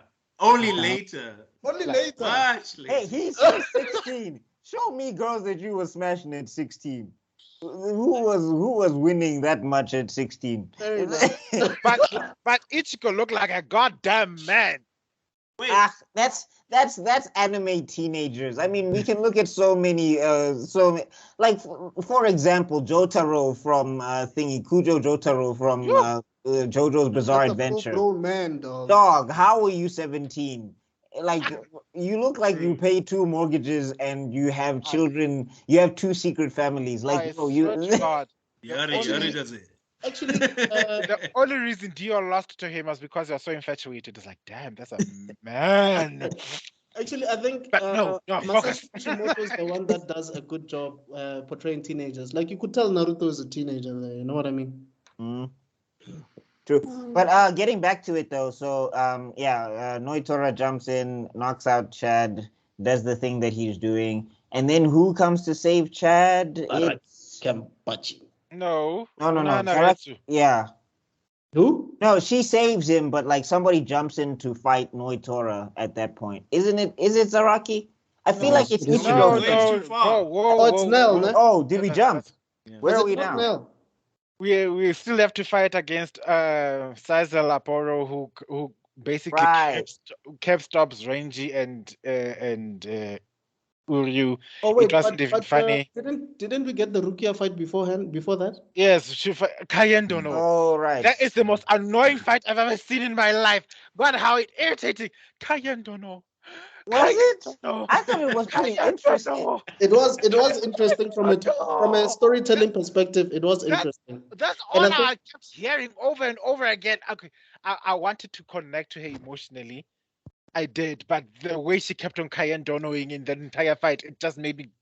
I think it was her moment to shine. Yeah, I see what you're saying though, but like in terms of Bleach fights, I think it's one of the most interesting because she doesn't get a power up. Yeah. She has to win with the thing she has, and like it's one of the hardest fought victories I've ever seen. And no one saved her. No. But it's all at the same time the decision making she was making. At some point, you have him trapped. You've locked him in the Rikuju Kuru. And then you're charging up arguably one of your most powerful Kido attacks, which is Hadono Sanju Roku Soren Sokatsu. And instead of aiming for him, you aim at a hole in the ceiling just so you can see him for what he really is. It's not like you're gonna get that advantage again. No, I think what she was trying to do is like he was avoiding the light, so she was thinking he works like a vampire. That's the impression I got. So she thought the sun was going to do something, only to find out it didn't do anything. Like, Kubo didn't give Rukia any breaks. I was like, yo, that should have been the time to take him out. But nah, I'm not a vampire. I just don't like being seen in this weird helmet thing I got. I just wanted to also add big ups to Rukia about one thing. People keep on saying that Hinamori is a Kido expert. And we do kind of sense it from time to time, but Rukia's Kido skills in this fight should at least eclipse Hinamori because the things she was doing with the Kido arts. No, she's the one who reminded you that Kido's actually important. Like you got Shikai and the Bankai, but it's like Kido actually does mean something here. Because we've got Bakudo no Yun Hainawa, then Rikuju Kuru, then Soren Sokatsu in one breath. She combined, and to make things worse, she combined incantations. It's Ensho Haki, basically. So she was chanting both for small A and B at the same time. We don't get to see that with any other character. I guess you could say that it goes to show that sometimes as a Shinigami, you don't really have to draw your sword that much. Unless you're doing the finishing blow or something. Oh, please. Yorichi was living proof that you don't need to draw your sword much. Yes, that's true. So basically, she wins after. Oh, and yes, guys, don't come after me. I do. Okay, don't get angry at me, Mr. Backmeister. Some people did say, why didn't you add Yorichi in the Fuck, Marry, Kill episode? Next time, ne? Next time. Right? No, if you put her in. It was a quick fight, but it was important to the story. It really definitely made us realize how strong Rukia is, not just physically, but also mentally, because that was a mind F. The fact that she had to fight this, her master, quote unquote. And then after that, I think it was Byakuya, right? Yeah, but I do get Develo's, I do get his point because, the thing is, she never moved past it, which was, I think, the thing that was annoying. It's like, once the reveal happened, it should have been game time, game face, get this thing done and over with. But she kept flashing back, and that's when it's just like, okay, Rukia, You know it's not Kaien. Let's get this over with. And then I remember now. This third technique he taught me. Anyway. So is it Byakuya next? After that, I think it's Renji. Yeah, it's Renji and the scientist, pink-haired scientist. Yeah, Pink Floyd, Rockstar. of which we learned from we learned from him that the only reason he sent the former spider after them is to analyze his powers and basically be the creepy mad scientist that we all thought he was. Plot twist, he's not nearly as creepy as the original. Never imitate kids. That's the moral of the story. Yeah. I enjoyed this though. Yeah, that fight was really dope. Oh, sorry, Pillar, you were saying something? He bodied them. No, I was agreeing with you guys. I think I enjoyed this fight. I think for the same reason why I enjoy most of the fights that I like in Bleach, which is the more tactical fights, the more thinking. I mean, especially when Ishida joins. I think that's when the fight for me kind of I mean, it's clearly written well because yet again, I'm always going to say it again. There's setup, there's and payoff, development, and there's payoff. We don't just introduce things and forget about them. Actually use them. And the suspense. If you ever get merch made, you must just have a setup, a development, and payoff on a T-shirt. Yeah, no. It's the most important thing about a story. It is.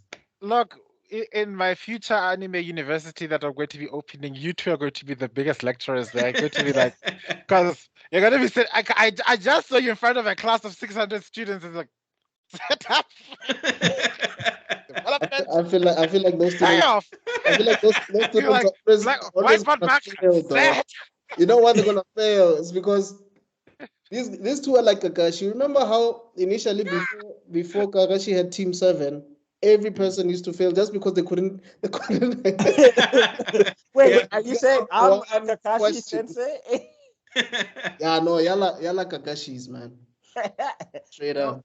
But I enjoy the fight though. I think it's really up there for me with one of the best. Oh, we lost. Sorry, I think he has to come back in. I hope he comes back in. Yeah, I'm sure he will. Yeah, Aizen did the West team. Bankai. and Renji's plan when he burns himself. Yeah. Fucking wow. Why did he do that again? Because he's bad at keto. So he basically wrapped himself around and it's like the guy's like, I'm sorry, but I don't swing that way. Right. You got the finger paint for it, so you confused me, Chief. Yeah. And then it all works with when he blows him up, then he walks into Ishida's perfect point. And then he incinerates him. Yeah. And then it's like, dude, I also studied your and I analyzed your powers, well, don't worry. And then he eats that one fraction member. I like the way they censored it in the anime where he turns him into a little ball and then consumes it. In the manga, he straight up eats this poor guy. Damn. I think if I'm slurping his arm like spaghetti, it was so disgusting. If I'm not mistaken, is it the first 2-on-1 fight in Bleach? Yeah. No, it's not. No. Loopy takes 4-on-1. Right. That sounds so gay. Yeah. Even for me, that is like too much.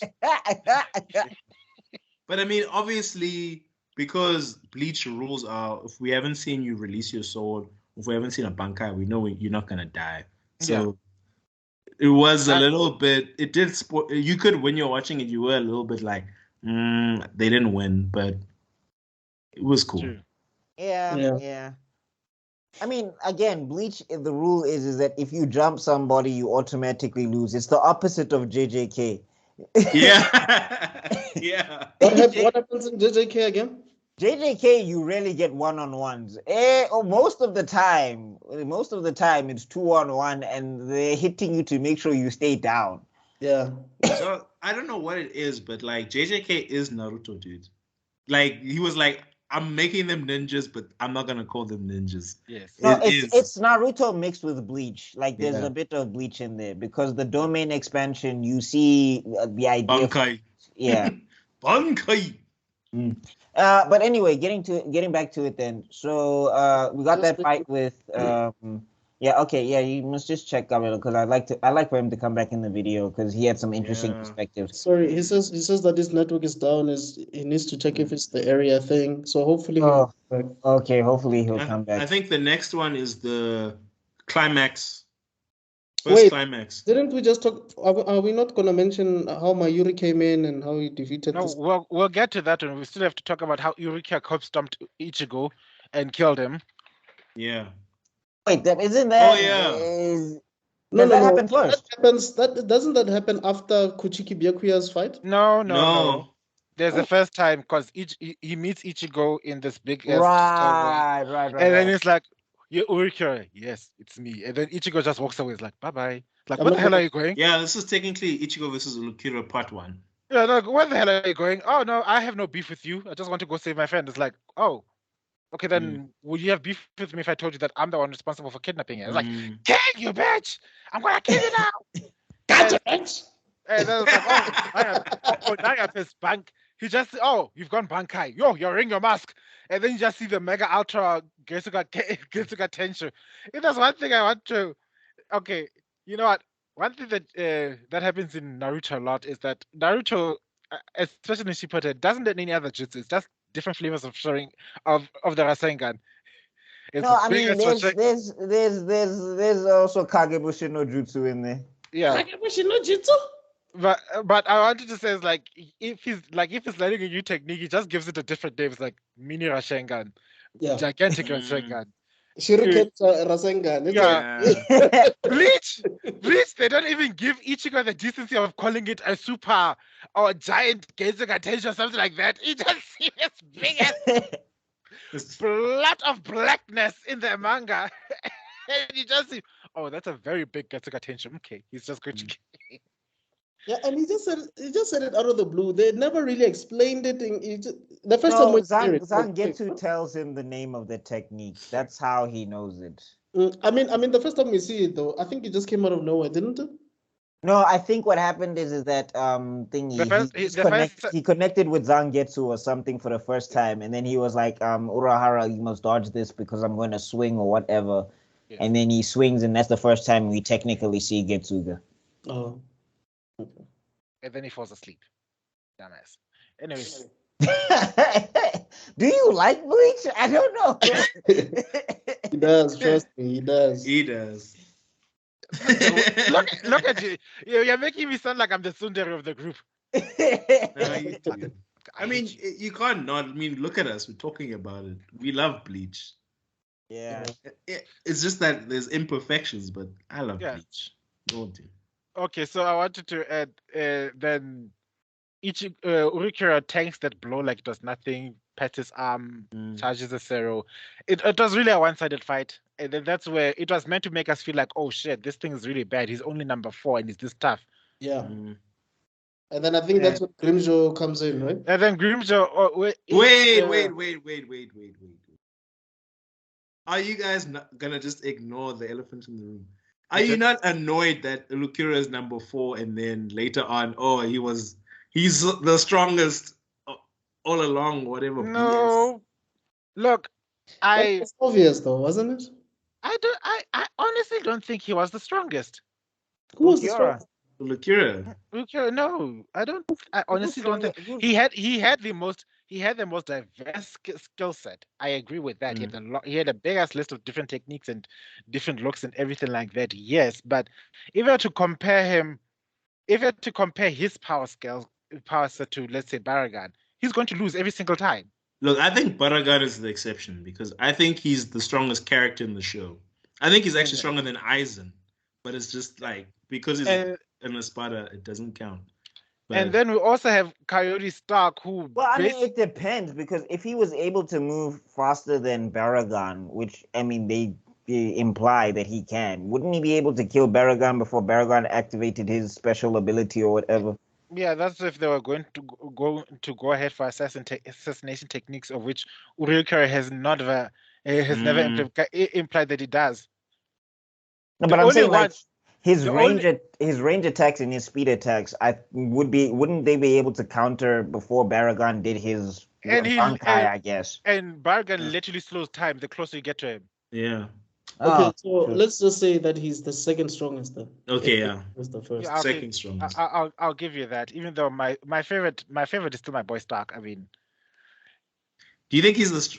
I wouldn't even. I don't think. We'll get there when we get there. I think they nerfed my boy because the level of bullshit the way they foreshadowed that he's the strongest, and then the payoff was the most lamest. It felt so flat. Did you hear that, kids? Set up. Yeah. Yeah. Because even in this meeting, when they first arrive, if you pay attention, everybody's chatting, everybody's giving their opinions like we've been affected, we've been everything.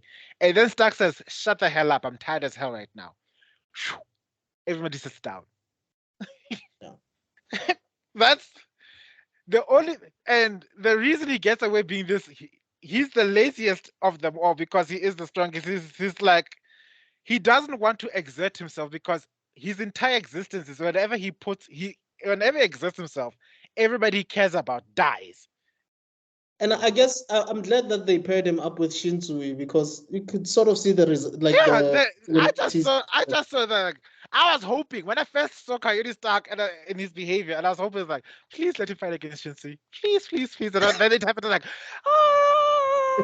but I was like, inside I was like, oh, it's so cool. Yeah. I was so happy to see Ukitake. Okay, we'll get there. Okay. Sorry, we were at Ulukira. I guess you could say he stabs Ichigo. That's that's when they end up fists him. Yeah.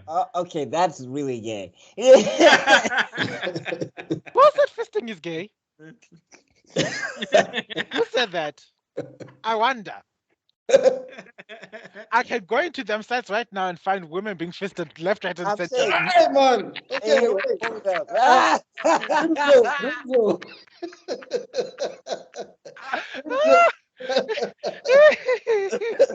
Look at how safe he is when it's his podcast. Yeah.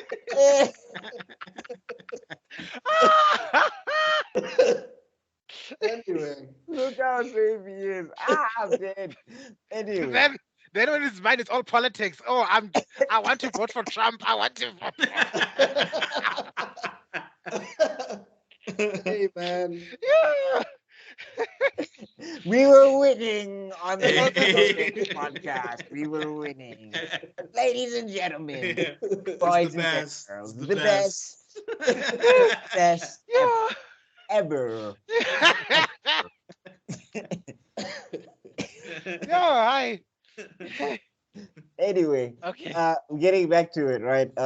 So Ichigo lost, and then Grimmjow comes in, saves Orihime from those two things. Yeah, she felt Ichigo die, and true to form, as you can see, the Unohana, Orihime, and Urua and Urukara are having a battle of words. We've got someone who keeps believing, going up against the embodiment of nihilism. Nihilism is a loss of belief completely, and he keeps challenging her. It's like, your friend's dead. What you going to do? She slaps him.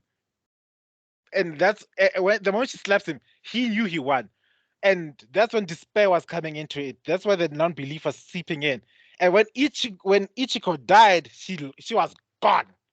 That's why she didn't even bother putting up a fight. She was like, you know what? It's not worth it. Let me just die. What's the point of life? And then enter destruction and saying, bitch, the point of life is to serve me. So listen here. You're going to do whatever I want from now on. And right now, you're going to save your boyfriend. Because I want to fight. I want to kill him. His whole, Grimmjow's whole energy is we must fight. I don't care about Aizen. I don't care about Ukiura. I do fight. Sorry, at this point, has she already healed Grimmjow's arm? Yeah. So he was technically, that was the interesting thing about Grimmjow, is that he was paying her back, which kind of, I think that's the other thing that's kind of messy about Kubo's writing, in a sense, is that he connected Grimmjow and Ichigo way better than he connected Ukiura and Ichigo. Yeah. Like, Grimmjow does feel like the high point of like the arc, because It was like it was like the most emotional fight. It was the most, it was the most invested in everything. I love Ulquiorra's fight as well, and I like Ulquiorra as a character, but I do think that the emotional peak, the biggest peak was versus Ichigo. But if you also look at it in this way, that Ulquiorra was basically Inoue's enemy, not necessarily Ichigo's. I mean, even from the way he looks, look at him. He kind of looks like his brother. He's just a black, depressed version of it. So Ichigo was playing rescuer of Inoue against the whole brother arc all over again.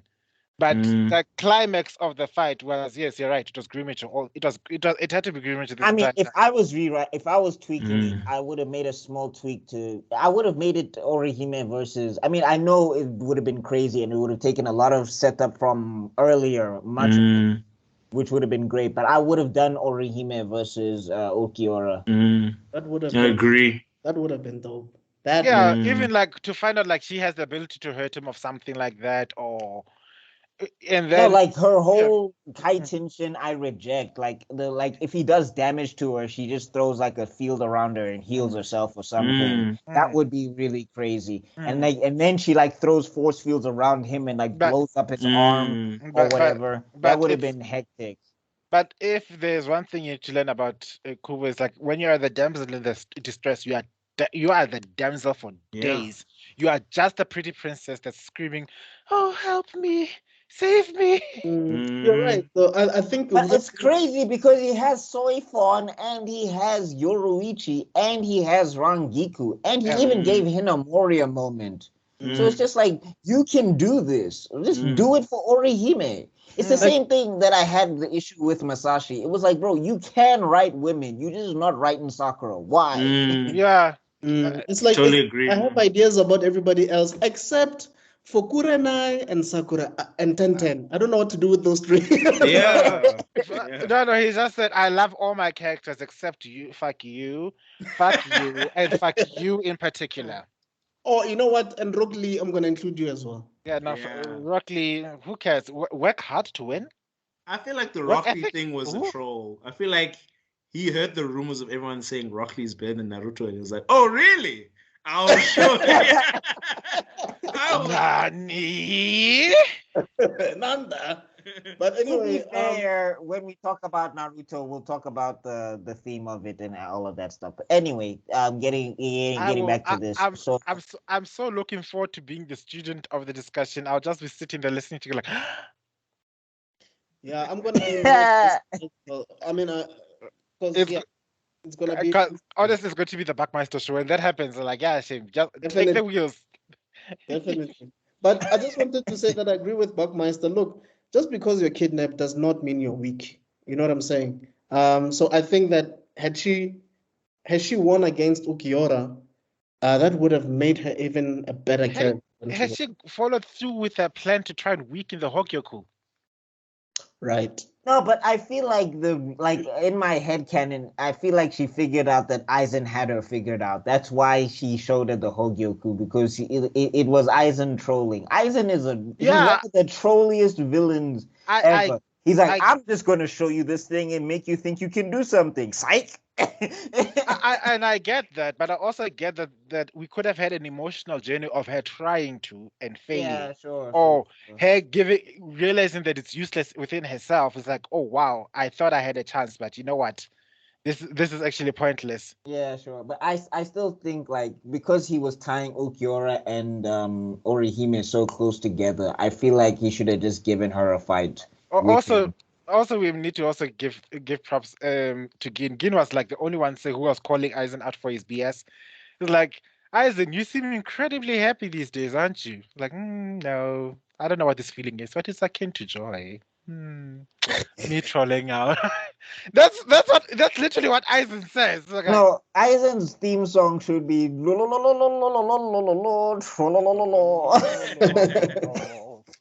Oh man, when we get to Aizen's fight, that's the ultimate troll there. But but I mean, I guess we're at the Ichigo versus Grimmjow, or do you still want to talk about it before we get there? No, I think. Let's talk about the other fights of the other captains, because I think No, remember, Grimjaw fights Ichigo first, and then the captains arrive. Yeah. Oh. So it's Ichigo versus Grimjaw now. Yeah. Actually, wait, before we do that, there is that weird thing. So I remember, Orihime heals Ichigo, but before she does that, Grimjaw traps Ulukura in a magical orb. Which for me, Kana Nagashian. Which for me, I might have interpreted it wrong, but for me, it was like, oh, so the Aranka have Kido? And then I was also like, why haven't we seen more of this? It's not Kido, it's like basically a capsule. So they have, but that means they have their own magical system, right? Yeah.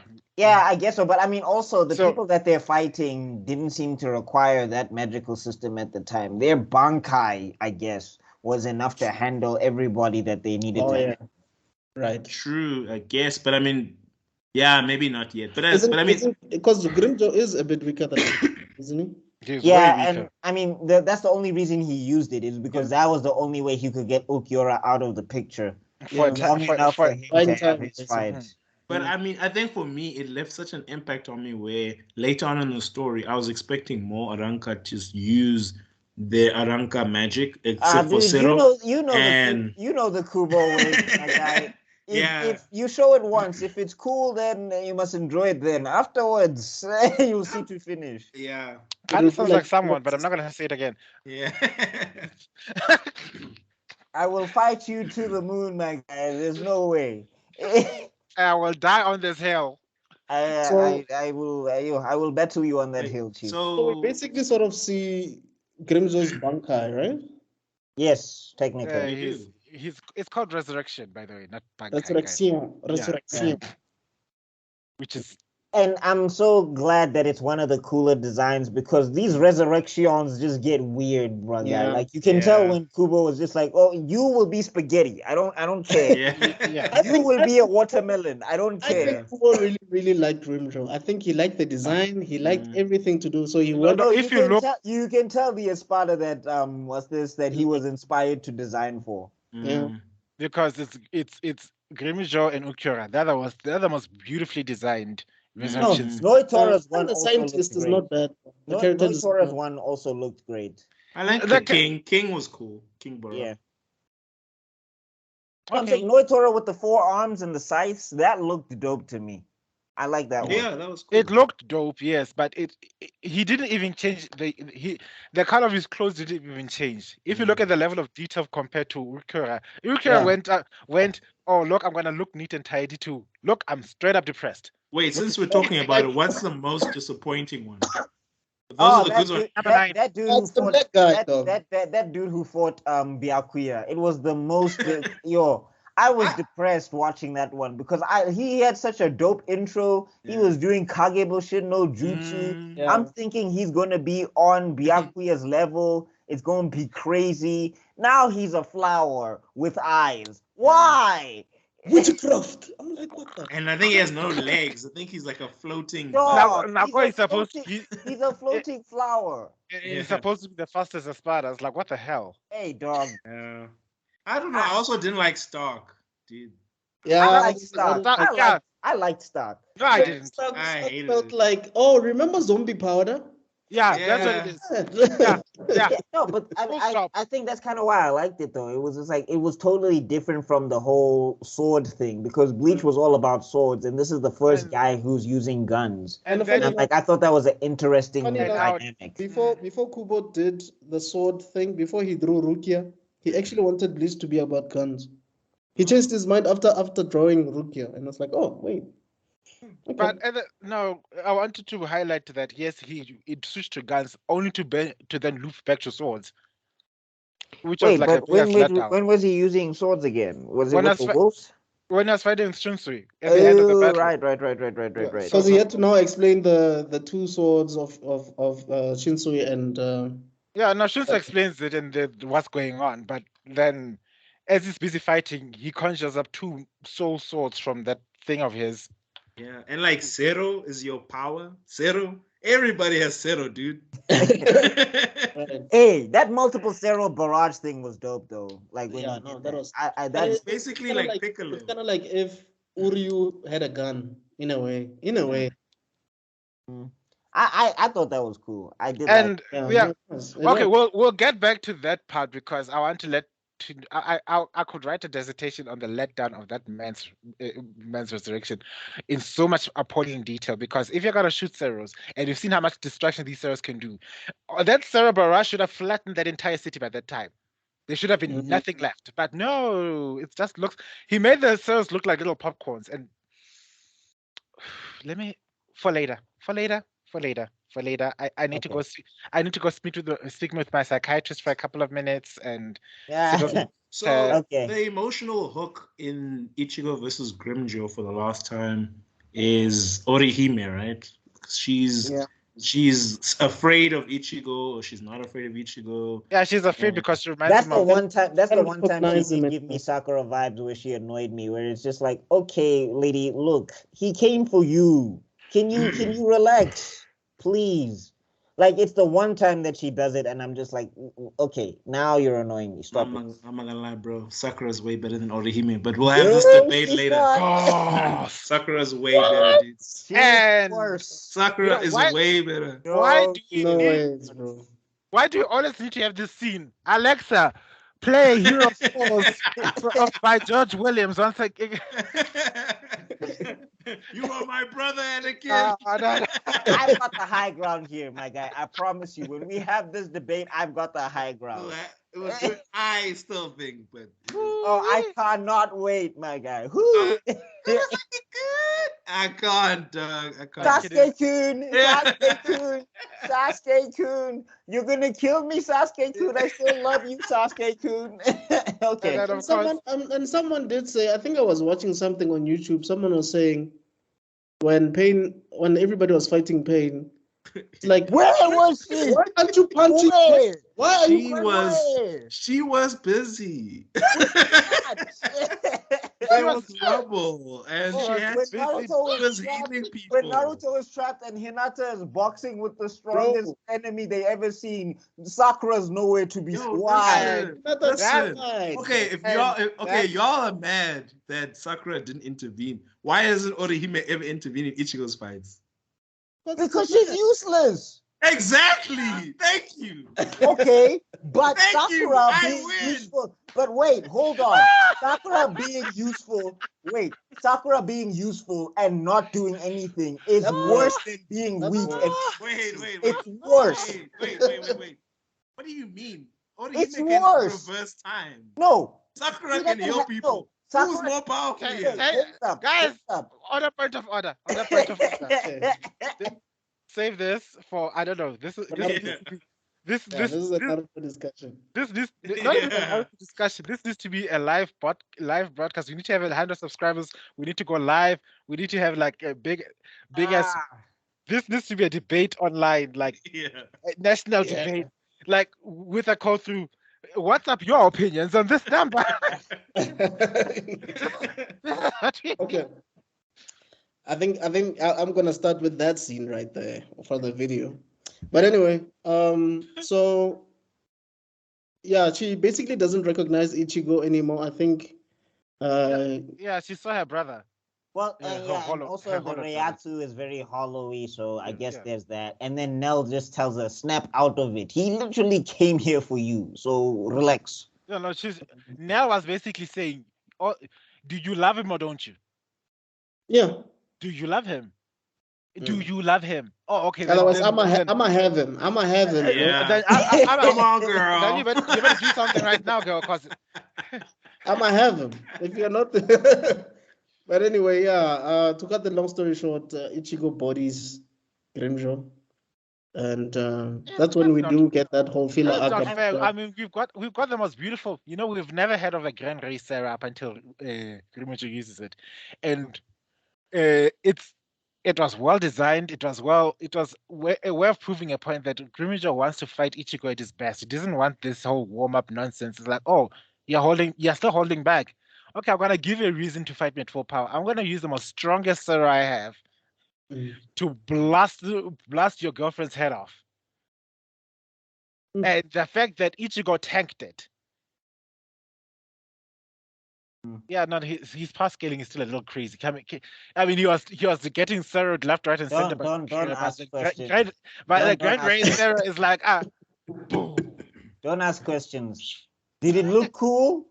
Was it cool? Yeah, it was. Rule of cool. Yo. It was. Rule of cool. Even the fangs that came and took up the whole sky doesn't make sense because that would mean the whole world would see that doesn't look cool. Sky, but it looked cool. But one thing Kubo's good at, though, I mean, we just saw this guy die, basically.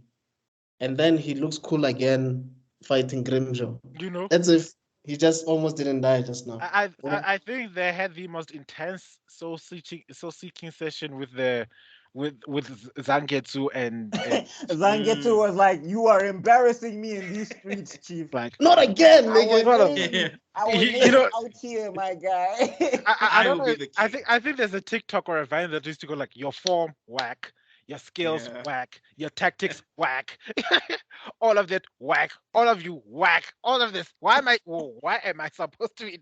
What am I doing with you, Ichigo? What am I doing with you? You're supposed to be in the A team. What is this? What is this performance?"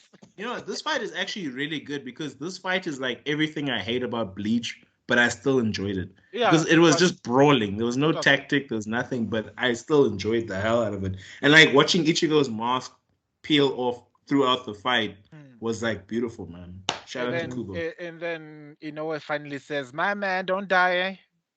I don't care if you don't win this fight. Just don't die, baby. Don't die, okay?" No, but, I was just like, he has to win. Otherwise, you're all dead. Like, what do you say? But I think that comes from that's a plea from the heart. Sometimes when you're screaming from the heart, it doesn't make sense. And then it gave Ichigo like a 10-point power boost. He gets there's Saiyan Zenkai boost, and then there's power boost. He was looking away. He was like, ping. I'm sorry, Grimjo. You heard my girl. I can't die anymore. Yeah. Like, Ichigo is the worst person to fight if his girlfriend is in front of you, because the things he will do to sure. He will make sure. Ichigo kile kalate. You know, that girl on there. Stick him, babe, stick him. He's gonna learn. Okay, I have a question for you guys. Ichigo versus Grimjo or Ichigo versus Renji? Which fight do you prefer? Grimjo. Grimjo. Yeah. Renji is the beginning of the power BS because it's just like how. Yeah, but like by the time we get to Grimjo, we've accepted who Ichigo is, and the staging of that fight is way better. Then also go ahead. I felt Ichigo's pain a lot more versus with Renji, but I feel like if it took Ichigo in maybe the second fight for him to realize Renji's strategy. For me, it's sort of like a plot hole, even because Renji's been fighting for eons. True. Dog, don't go down that hole, because then we have to talk about the vice captains that he bodied barehanded, and it's just going to be it's going to fall apart. Yeah.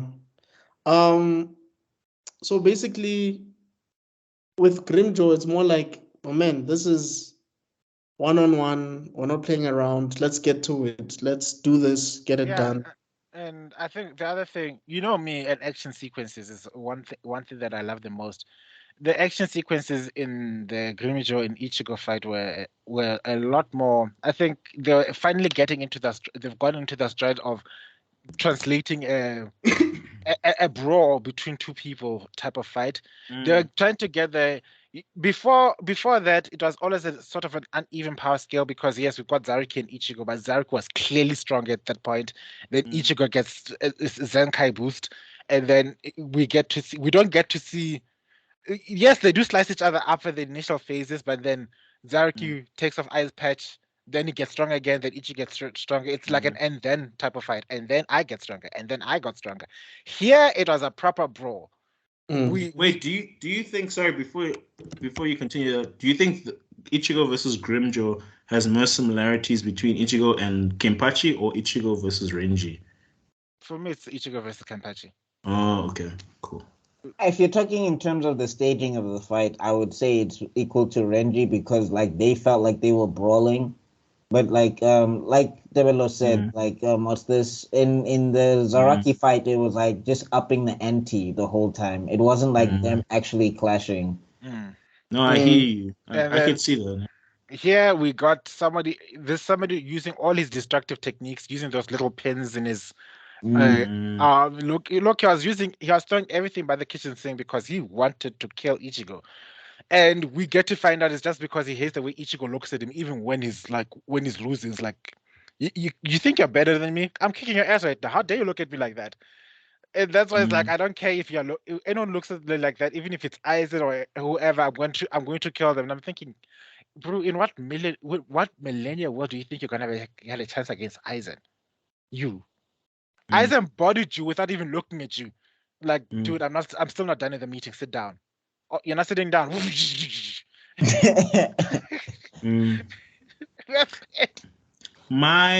The reason why I was comparing the Renji fight is because I think in terms of like choreography and the stakes, I saw a lot more similarities with Renji. I didn't think about Kenpachi, but you're absolutely right. I can see that. The only thing that I wish this fight had that the Renji fight had was the emotional growth or the lesson Ichigo learns. Because like in the Renji fight, it's quite clear, that whole speech. If I'm gonna protect. If I'm gonna strike, kill, blah blah. I wish this fight had that because because the person who's going through the growth is Orihime. Because when Orihime wakes up, then I get that. Character growth for Orihime, you say? Sounds like a certain character. Didn't get. That's a cheap shot. That's a cheap shot.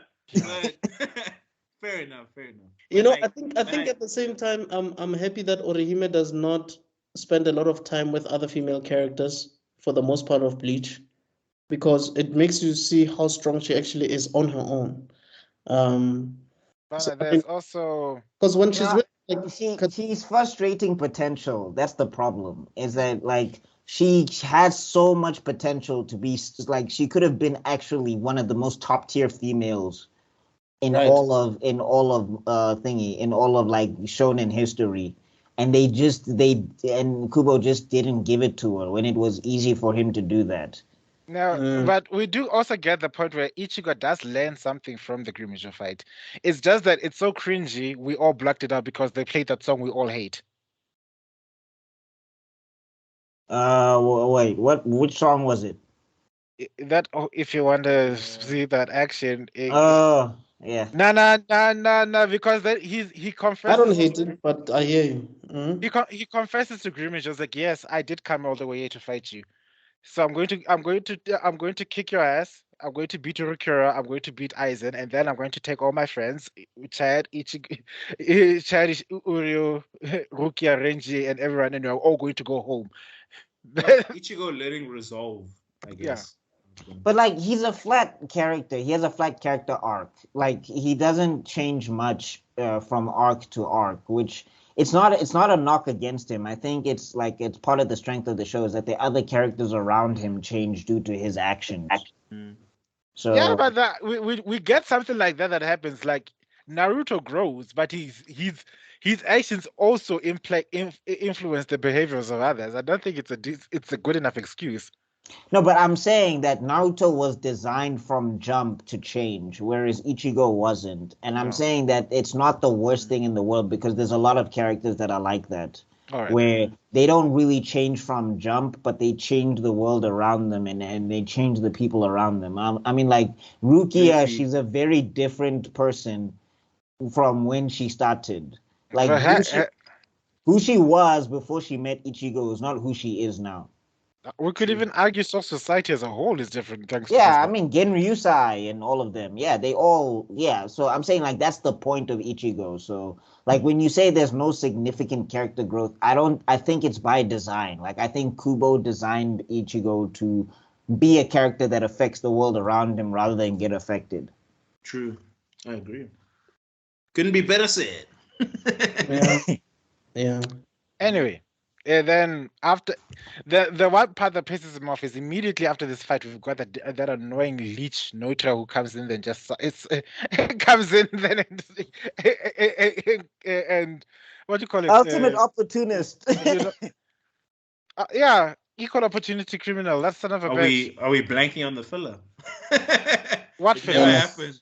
No, I don't know what you're talking about. Sorry. Never heard of him. Sorry, I was talking about filter coffee. My bad. Sorry. Oh, okay. Yeah. Look, that filler is not the worst filler because it's about like a captain that comes in and takes, was it Tozen's post? Yeah, but did we need it though when we're in the middle of the action? It's the worst. My issue with the Bleach filler is that it comes at the most inopportune times. I'm like, bro, I'm in the middle of Hueco Mondo. Why are we back in Soul Society? I don't move. It's like getting a phone call right in the middle of sex, and then like you're supposed to answer. and the person doesn't want to hang up. Yeah. and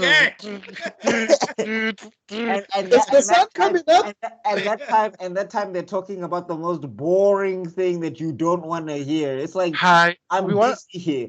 I thought it was an emergency, bro. We want to talk about your car's extended warranty. I wouldn't have hated that filler so much if the song was better. Like at least the Bound had Shooting Star. I was like, oh, there's something here.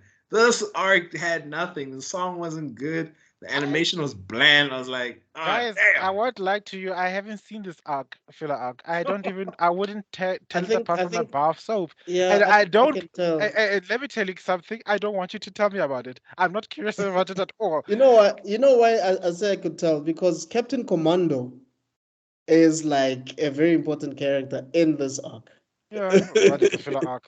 Because this guy wait, Captain Commando is the guy with the hospital? No, it's the Captain Commando is the Genrusai. The head captain. Because basically this guy wanted revenge.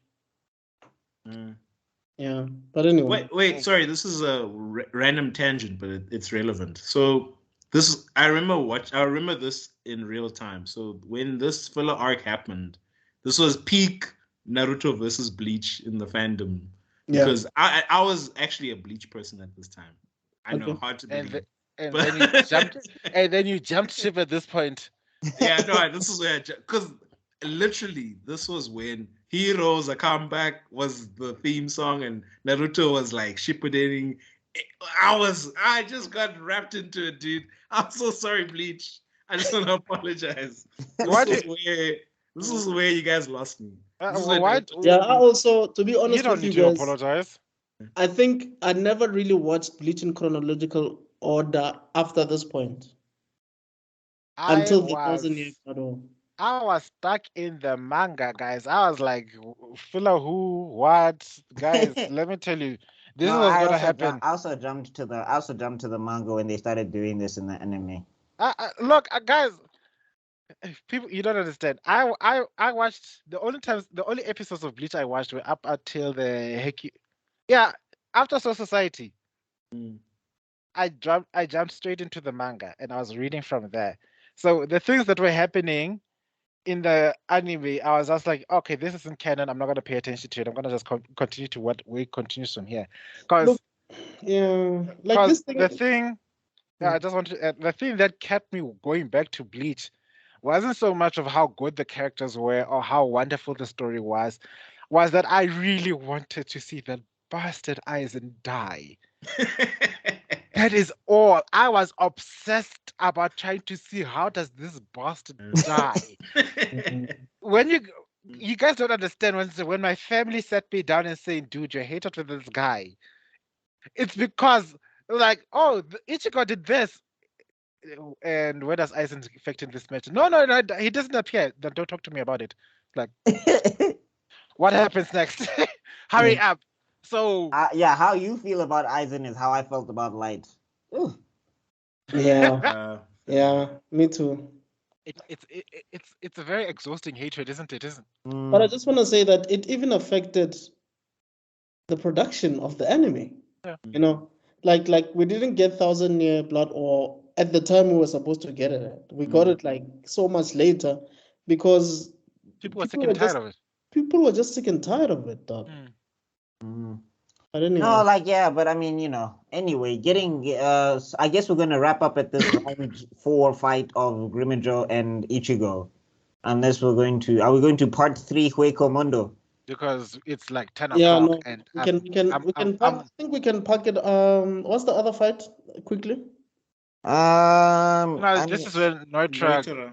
Yeah, Neutra becomes a big asshole. If we talk about it quickly, we can, because I mean they don't make it significant enough, or Kubo doesn't make it significant enough. I mean Pillar has her behind him, so I mean we get the Nell transformation where it's just like, okay, fan service central. Not that I'm complaining, but you know what pissed me off the most?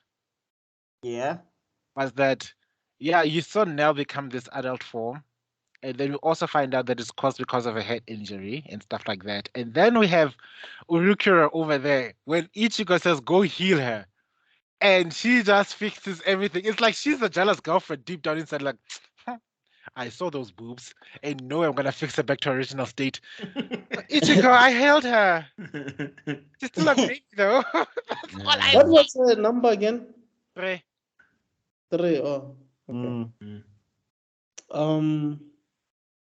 I mean, it was a dope fight, and it was dope to see Nell. I just like the way Kubo took her out of the fight was too obvious. I was just like, I don't like that. Nah, I feel you. It felt very filler-ish. It was kind of just a filler fight. It was the thing that he wanted Zaraki to fight Noitara, and I'm like, if you wanted to do that, why did you include Nell? Like, you should have probably taken out the game, because Nell should have obviously killed Noitara. Like, that was obviously the setup. What was it? Setup, development, payoff. SDP. Are you listening, kids? Mark this well. I'm looking at you, Disney. Sounds like you should be like on Takalani, like Takalani. Today, we're going to learn setup, development, payoff. Yeah, man. I guess we can just leave it here. Then we will then focus on Zaraki. I guess we can. So we'll talk Zaraki next week. Because look, this part here gave me the goosebumps like crazy. I was near climaxing the way this is where the game. But this is also where you start asking questions about how Zaraki lost to Ichigo the first time. You were like, but huh? How? Because he's basically plot. He's basically fighting at a Bankai level without even a Shikai, just as Reiatsu. Who sent these captains there anyway? Captain Commander. Why? Oh, let's see. You've got possibly a world-ending weapon that's being held under the enemy in the form of Urahara, and then the substitution. Oh yeah, Kisuke. I think Kisuke fills him in on what's happening, and that's when Genryusai makes the decision he makes. Yeah. Oh, I think so. So Urahara does something. Yeah. Urahara plays politics in the background, as usual. Okay. Yeah. Captain Komodo. Okay. I mean, his timing is terrible because he should have just told this guy from Jump so they can send all the captains there to wipe out all of these Arankar and call it a day. Yeah. Which SEC would have fallen into Isaac's plan even better. But like you guys said, Urahara likes. Wait, how? Remember, in the do you have to? Okay, but we've seen the episodes. Those 4 captains going into Heikimondo and getting trapped there gave Aizen at the exact moment that Aizen launched his invasion of the real city. Yeah. Oh yeah. Right. That's how they went to fake Kurakawa, right? Yeah, that's how it starts. Because I think there's also a whole thing of how they had to try and get Ichigo out. Yeah, that's when Unohana intervenes, remember? But I felt like he could have planned around that. Anyway. No, Genryusai. But anyway. Genryusai, we told you that his biggest issue is what? Oh, these fucking kids again. You know what? Whatever you want. Urahara Kisuke, what did you want again? So you wanted to do, and then what's happening with the kids? And how many people are gonna die? He's a hands-off dad. He's a hands-off grandpa. A dad who's absentee would be like, he who give out occasionally come and see what's going on and give you a little bit of a hiding. The only people he gives hiding are his illegitimate children. Everyone else is just like, banaba. All right, guys. Well, thank you so much for watching. This is basically Hekomundo Part 1. We're going to be doing Hekomundo Part 2. And this is Africa is Next podcast. Do not forget, like and comment and subscribe to this channel. For the love of God, this man is hilarious. Do not call us. Please do not call us. Don't text us on WhatsApp. Please. Just go on the social media. Just stalk him on this channel. Of course, this guy is hilarious. This is a lot of fun, guys. So please keep it up. Keep up. Guys, look. I'll say something nice about Vegeta if you push this channel up to 200 subscribers. You heard me, right? I'll say something nice about Vegeta. If there are 200 subscribers in this channel, I'll do it. Okay. And do look out for more content from the Nerdgasm guys, KC Media and MeisterGeek Media. I do know we're going to be doing Geek Heresy soon, so be on the lookout for that. Oh, yeah. Yeah. It's going to get spicy, yo. I've been in the gym. I've been training my poker face.